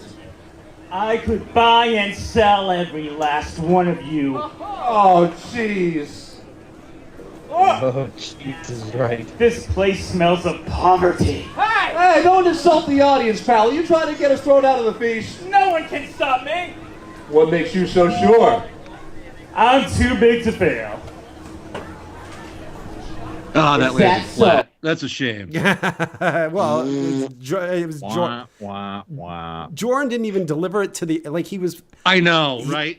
All was- of it was bad. Yeah, he was I'll facing. agree we were going for a cheap laugh, but still, you got to deliver the line. Yeah, face the audience when you're delivering that line, Joran. I'm not even. I don't even have any training, and I know that. Oh. Don't move here, model. Picks up his gun I've got and my he drops it. Casio Yeah. grab gun, and I'm not afraid to pull the trigger. Casio what? My Casio grab gun. It takes my money out of people's wallets and puts it directly in mine. It takes my money out of people's wallets. Is that what he said? Did he fuck that up too? Yeah, he says it takes How my can money you- out of people's. Jesus, he ruins everything. You fucked everything up, Joran. It's so much easier God damn you, Joran. God damn you. than buying a lobbyist. Now I will See that one should have Wow. landed Topical political humor. Wow, Joran. too. Yeah. Oh, This is just. gosh. Yeah, he does. He has heel heat. He's getting heel heat. take the money out of everybody's pockets. Starting with you, Mr. I have Donald Trump jokes. Stop right there! For there's something you should know. I, Todd Harris, you're welcome, am 9/5 the man you are. 9/5. Wouldn't that be 1 4/5? Fraction to section! Get these union workers off of me! It seemed a very. It seemed like Joran was always getting thrown around or beat up in sketches. If you could find a better use for him, you let me know. No, I think it's perfect casting. To be honest with you, that's exactly how I would cast him. You know what? Let me go to another question that is from the donations here. Let's see if I'm sure. Oh well, this is just a thank you, but here we go. I fucked up very, very badly. Incoming baby crime watch baby increased alpha energy by $3. Thank you, Daddy Tegan. Crime watch baby says thank you, Daddy Tegan. Well, thank you guys. Thank you, community. Thank you, chat. Thank you for the donations. Well, I'm hoping we can get that all to some kind of good, make something good happen. Out Yeah, of this absolutely. today. Let me know You whatever know. charity that you want to it to Yeah, go beards to. for kids. Does the chat Yeah. have a preferred one? That'd be awesome to know. You know, We did for most of the Sundays with Claude were for the Center for Missing and Exploited Children, but it could be for Do it. whatever you want. Okay. I'm in. Okay. I'm in. 100%. There you go. Okay, great perfect. Great one, Clobber. Let's see. There's another one. Right. Okay. This is from Socks. We kind of covered it, but I fucked up very, very badly. Incoming baby saw increased alpha energy by $10. Were you ever suspicious of Joran doing coke? Also, I told Lorne about Joran and Lorne even said he fucked himself up. yeah. So Socks actually met the guy who this Lorne Armstrong, the guy who this kind of community is built on, and he talked to him. He talked to the pedophile about Joran. Wait, so Lauren knows that Joran exists? Yes, thanks to man, thank- seriously? thanks to Socks. Yeah, Dude, what? I'll share that video with you. But yeah, Socks actually met Lorne at Lorne's yard sale and talked about Joran. What? Yeah. Bro, what did you say? That's so crazy. Yeah, well, Lorne just was pretty much like, yeah, how about that? You know, he really didn't like have an opinion. Bro, on we Joran. really reached the point where Lauren's taking pity on Joran. It's pretty much that's pretty much. Joe, you can't just talk about Joran. You gotta show him Joran. You know, Right. you gotta see him to believe him. Yeah. Oh, dude, man, that's all just so awful. It's good. Yeah, right. I think I got to all. Wait, did I get to this one? Oh, yeah, I got to that one. I think I got to all of them. Well, I got to play Danny's here. I fucked up very, very badly. Incoming baby Danny Banana increased alpha energy by $3. Roses are red, violets are blue. Heisenberg is hotter than who? Not Joran. Fuck you. So Burn. there's another debate that has been raging in the community, and you actually got to see him. So is Joran hotter than Heisenberg? Just tell me the truth, man. I can take it. You know what? I've you know what, accepted it at Heisenberg, this point. I got to give you the win on this one. So- I got to give you the win. So the answer is fuck God. that. Listen, You look, you don't know what that means to me after so many times people said Joran was hotter than me. Heisenberg has been through the ringer with this. I know that Joran, has those blue eyes, They're his superpower. allegedly.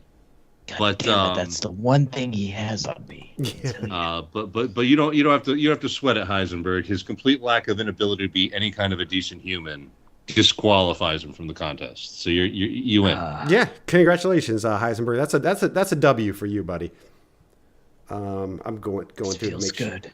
sure Yeah, I mean all the ones that came through I played. Jesus, Tegan, thank you so much. Well, God. I think I had another question that I wanted to get to. While you're checking through some stuff, I just want to take a moment and let a lot of these people I don't know. I've never used an alias really. Well, that's not true. I did use one once, but for the most part of my career, I've just been Tegan. And Wait, what was your alias? So actually, you know what's ironic? The one time I used an alias was not for entertainment; it was actually for business. I was a stockbroker, and You were Joran Business. What's that? You were Joran Business. Yeah, no, I took an alias of Anthony Flanders when I was a stockbroker, just because when I was on the phone with people and I'd say Tegan, they had no idea who I was or what I was talking about. So I used an alias of Anthony. Totally legal. I registered with FINRA, all that fun stuff. But my entire entertainment career has just been me, Tegan. That's who I am. The only time I ever had to use an alias was just for the business side, because my name's always just been kind of weird enough for me to not need to use an alias or anything like that. So I mean, it's kind of weird for me because I haven't had an alias. This Joran stuff has kind of like doxed me in a weird way. Yeah. And I really appreciate you know, how the community has not, you know, beaten the shit out of me personally for everything that happened. I can't tell the whole community how much I appreciate. How the hell could they? It's quite the opposite. You're a hero in the TCAP community. Well, I don't know about your Daddy Tegan. But I really do appreciate like how respectful and just awesome that you guys have been, and that's why I wanted to try and reward you. Like I said, I went looking for the B footage, but there really wasn't a whole lot of them. I was shocked. Yeah. Like it's like, you know what? This dude really didn't. It just shows like that he really didn't kick it like with us like that. You know what I mean? Yeah. So CNJ Dev had a question. He asked if you read The Next Threat, which is Joran's poetry book, or are you even familiar that it exists? Because we can't find it. No, I didn't know that this is the first time hearing of that. Yeah, we've been searching high and low for this, and this is a piece of Joran media that we just cannot find. It's a non-existent book of poetry. Right. Well, you know, I was shocked that I guess, you know, I saw you guys found some footage of him performing recently. We did. Let me see if I can. You know, and it just blows my mind that this dude's really out there trying to do this like this still. Yeah. I mean, what the hell else does he have going on? I get. Oh Jesus! The rap video with the 3 Genie lamps. Bruce, the poor Teddy Bruschi jersey. Bruschi deserves better than that. Fucking Patriots.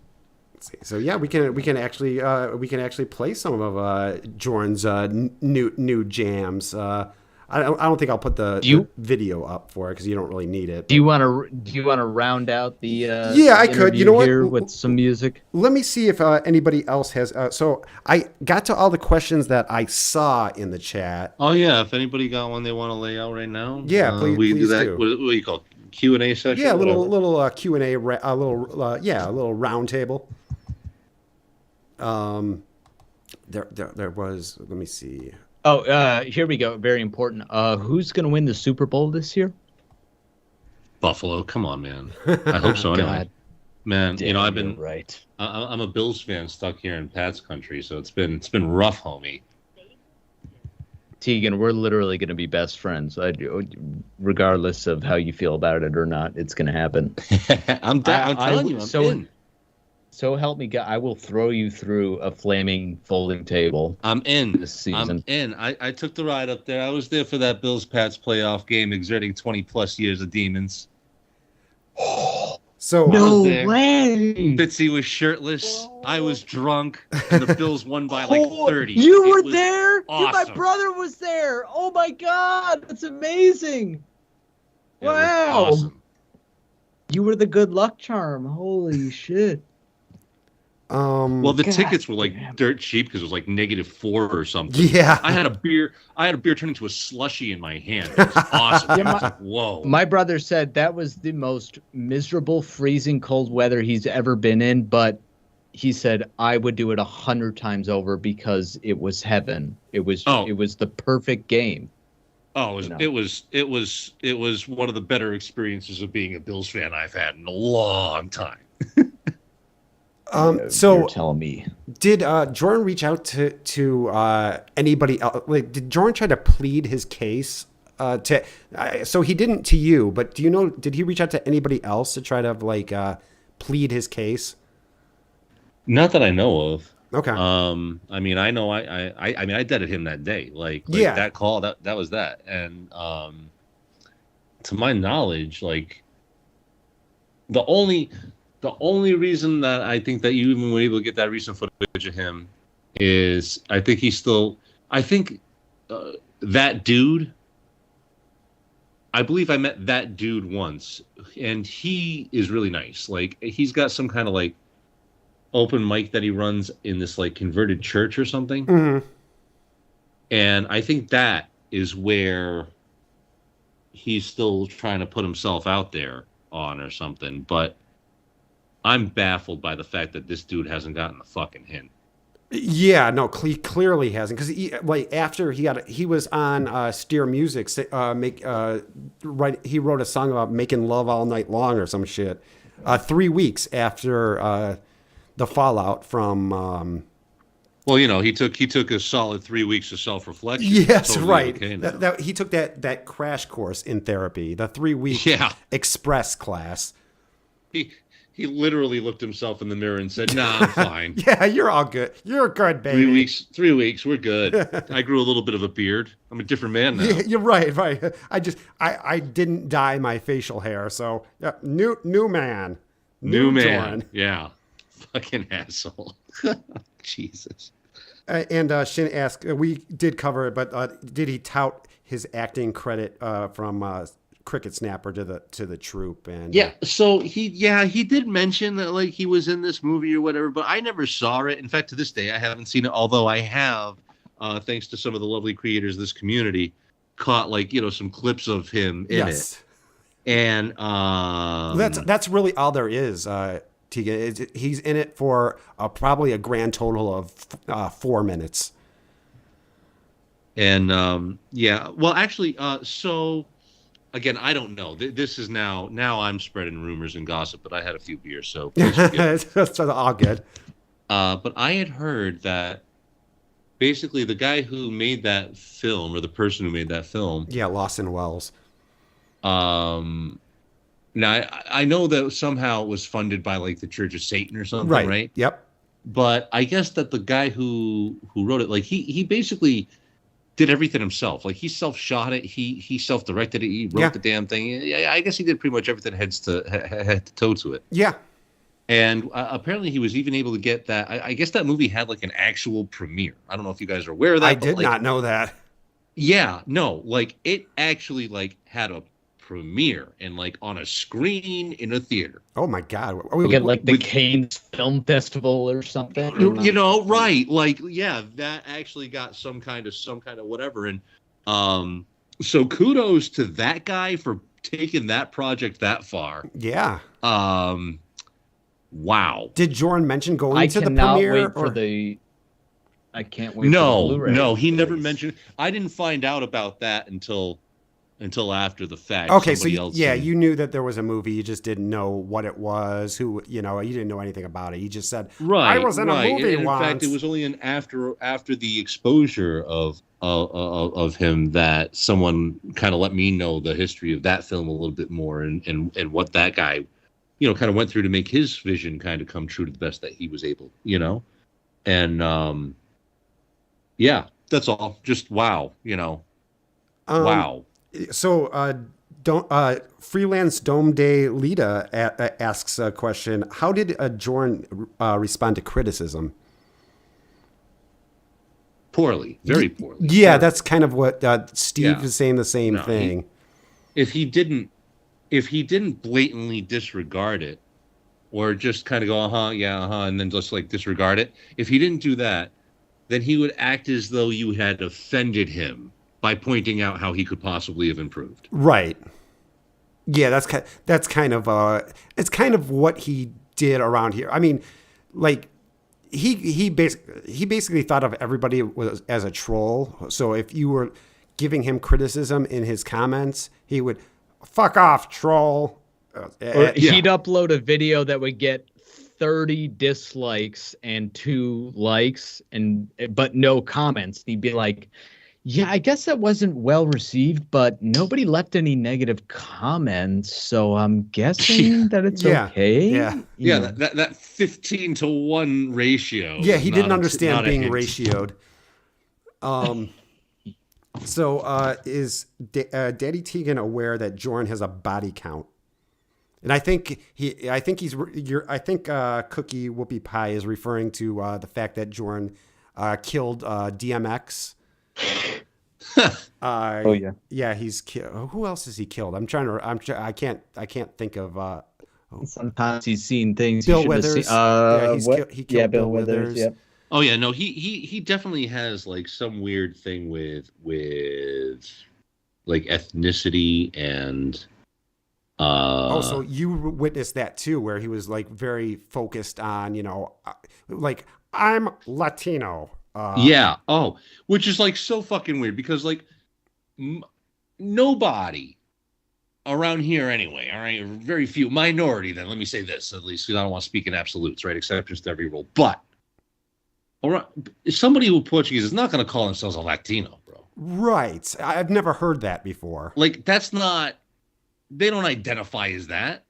Where do you get that, bro? Like, that's just not how they identify. Right. Also, it's weird for you to announce your ethnicity dozens of times for no reason. It's uncalled for. Yeah. It almost never tied into anything we're talking about. Like, only time I refer, okay, when we did that Portuguese, at least it was culturally relevant because it was a Portuguese festival. Of course. We try to empower the people, right? Like, so, like, purpose and reason, right? But he'll pull that shit out for, like, a cup of coffee. Like, I don't understand. Yeah. Oh, like I think that was like a defining like characteristic trait was, because he brought it up all the time. Like I got a round Latino ass and my blue Latino eye. So that was something like that was like a Joran thing that you've observed too, right? Like he would. Yeah. No. He definitely had a weird thing about people's like ethnicity or whatever, like race or whatever. Like I don't know. I don't understand. I don't understand him. Yeah, we don't either. But we're desperately trying to figure him out.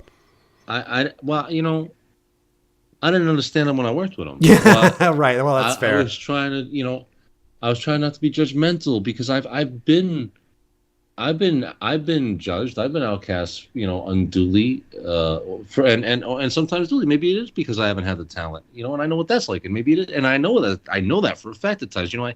I spent 8 years of my life in New York, and I put myself up against the best of the best in a couple of different fields, and I kind of know exactly where I stand in the world, and I'm all right with that. Like I got a pretty firm understanding of what my limits are, but at the same time, I also know what my capabilities are because I've pushed myself in these ways. Sure.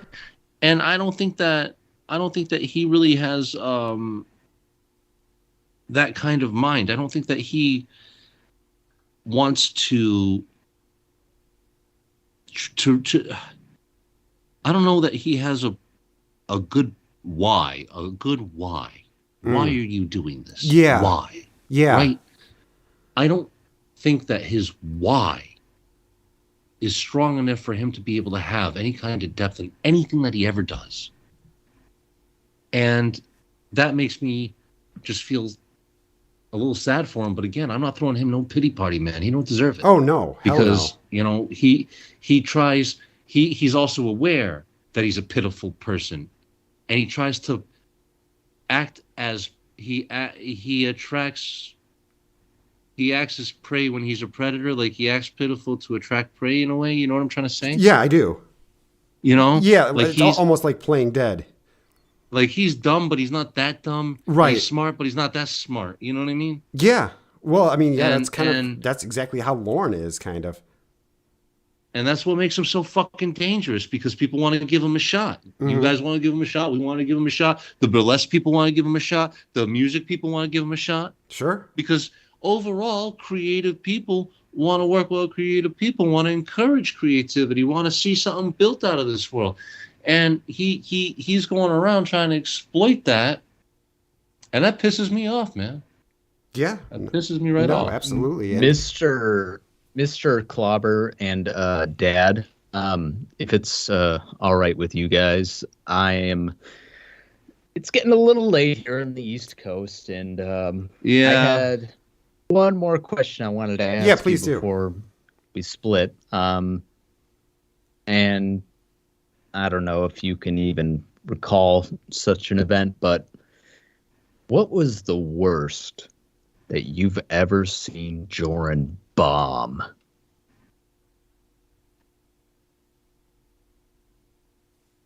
Oop. Oh, did oh we lose boy. you?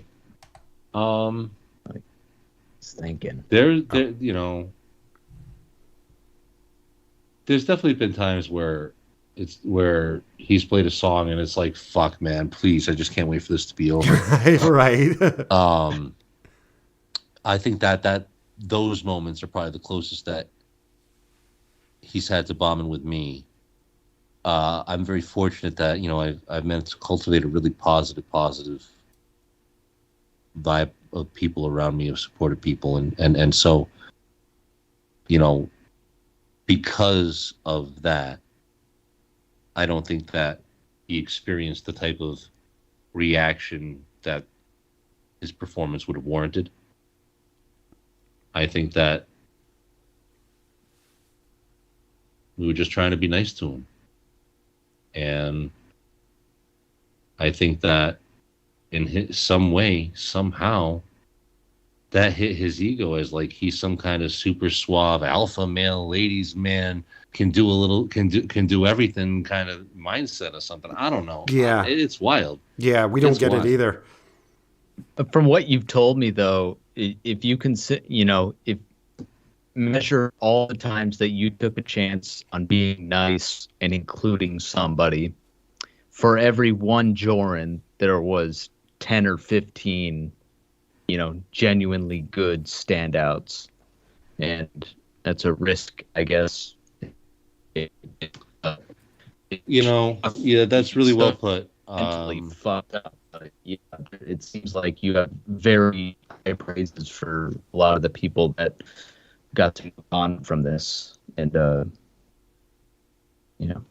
Well, I appreciate that, and I do think that there's a lot of truth in that. I do think that as much schlock as we may have put out, a lot of good came out of it, and it does suck that one asshole poisoned the well, but I hope through conversation, and I hope through time, and I hope through, well, I'm not sure through what just yet. I guess we'll find out, that we're able to find, a new way to move forward. I've taken a lot of the time. Ironically, through comedy.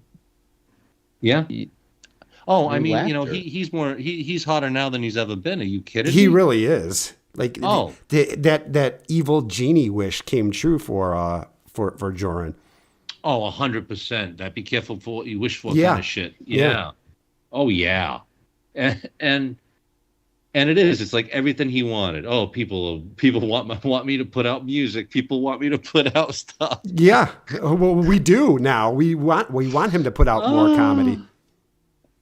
Yo, life is so funny sometimes. Yeah, for right. real. That's the joke. Like there's some real universal ironies that you just gotta kind of admire from a distance. Amen to that. Well, I really appreciate you guys. Yeah, it was our pleasure. I suppose we should probably be wrapping shortly, but yeah, thank you so much for doing this, Tegan. I hope to do it again sometime. It would be great to have you on again. Oh yeah, yeah, we'll see you tomorrow. Yeah, I want to rattle off just a couple of quick thank yous. Yeah, no, please do. If you guys don't mind. Obviously, thank you both, to you, Clobber, and you, Heisenberg, for taking the time. Big thank you to Wes for also helping pull this all together, and put us to be able to find the time to do all this. And I want to thank everybody who's been active in the chat during this. A lot of fun stuff's been coming up. I'm sure I'll review that again at some point later on. I want to say to whoever Mac and Cheese was, to whoever else has been helping shed the light on this and create this Jorography as we know it. I want to take some time this July to thank you guys. Also shout outs to Tiffany Lockhart for reaching out, and I'm so sorry for everything that you experienced. That I just wanted to take a moment and thank Mini Syllables also for I don't know how she maintained so much composure during that interview. I don't have that in me. Like, that was amazing. Yeah. So I'm sure I'm forgetting some other awesome people. If you don't, because she's a bit of a glory. I don't know if you know, but she's a bit of a glory hound. But Greta Babsby I know she would appreciate a shout out.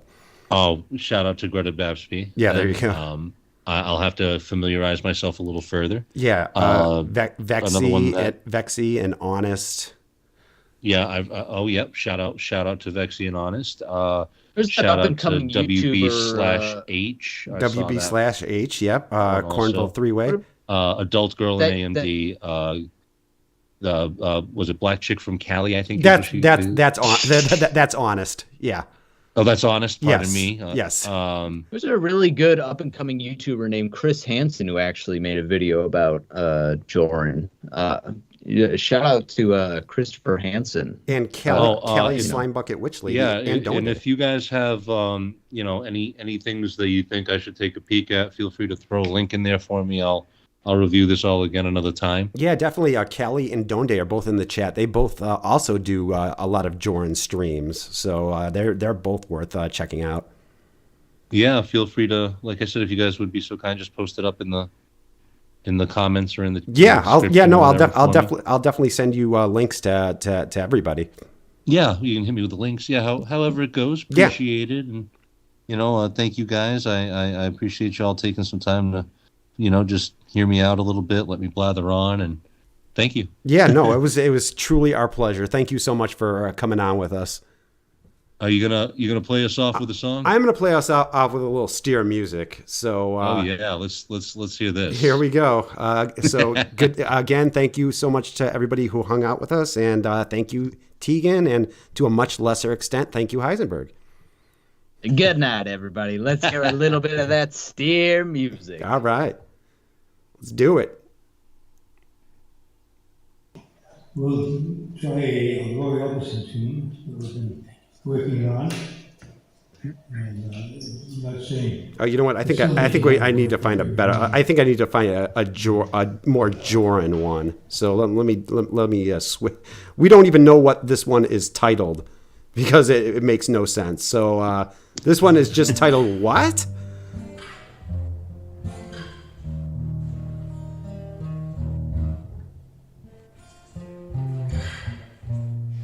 Oh yeah, doesn't that just ooze alpha? Yes, that's an alpha outfit. Oh, Mike Pence, of course, the great Mike Pence.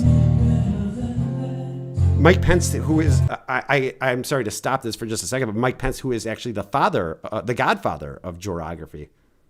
Oh yeah, shout out to Mike Pence. That's right. I've started it all. Stuff also. Yep. Yeah. If it wasn't for him, we would not be here today. I'm sorry, not trying to forget anybody. I'm sure I have. Yeah, but, I just wanted to let you guys know I appreciate y'all.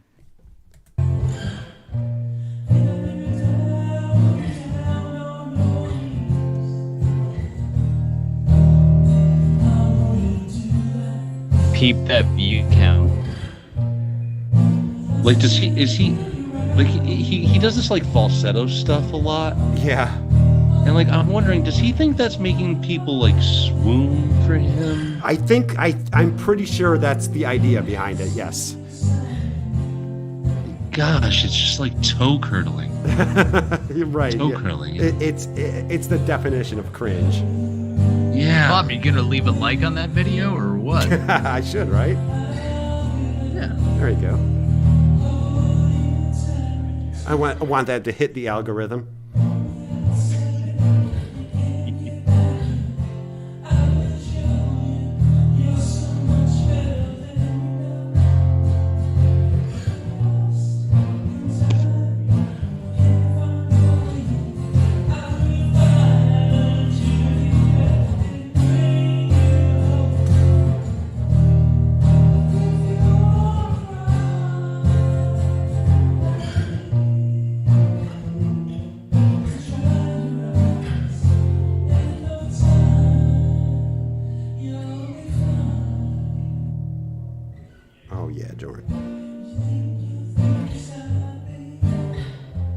Oh, he teases you by making you think it might be over.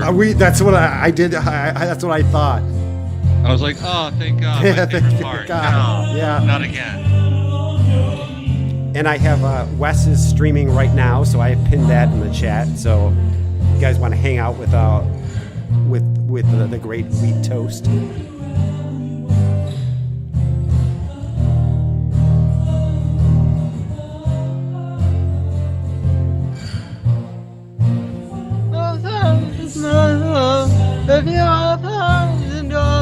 This is the longest 3 minutes and 13 seconds of my life right now.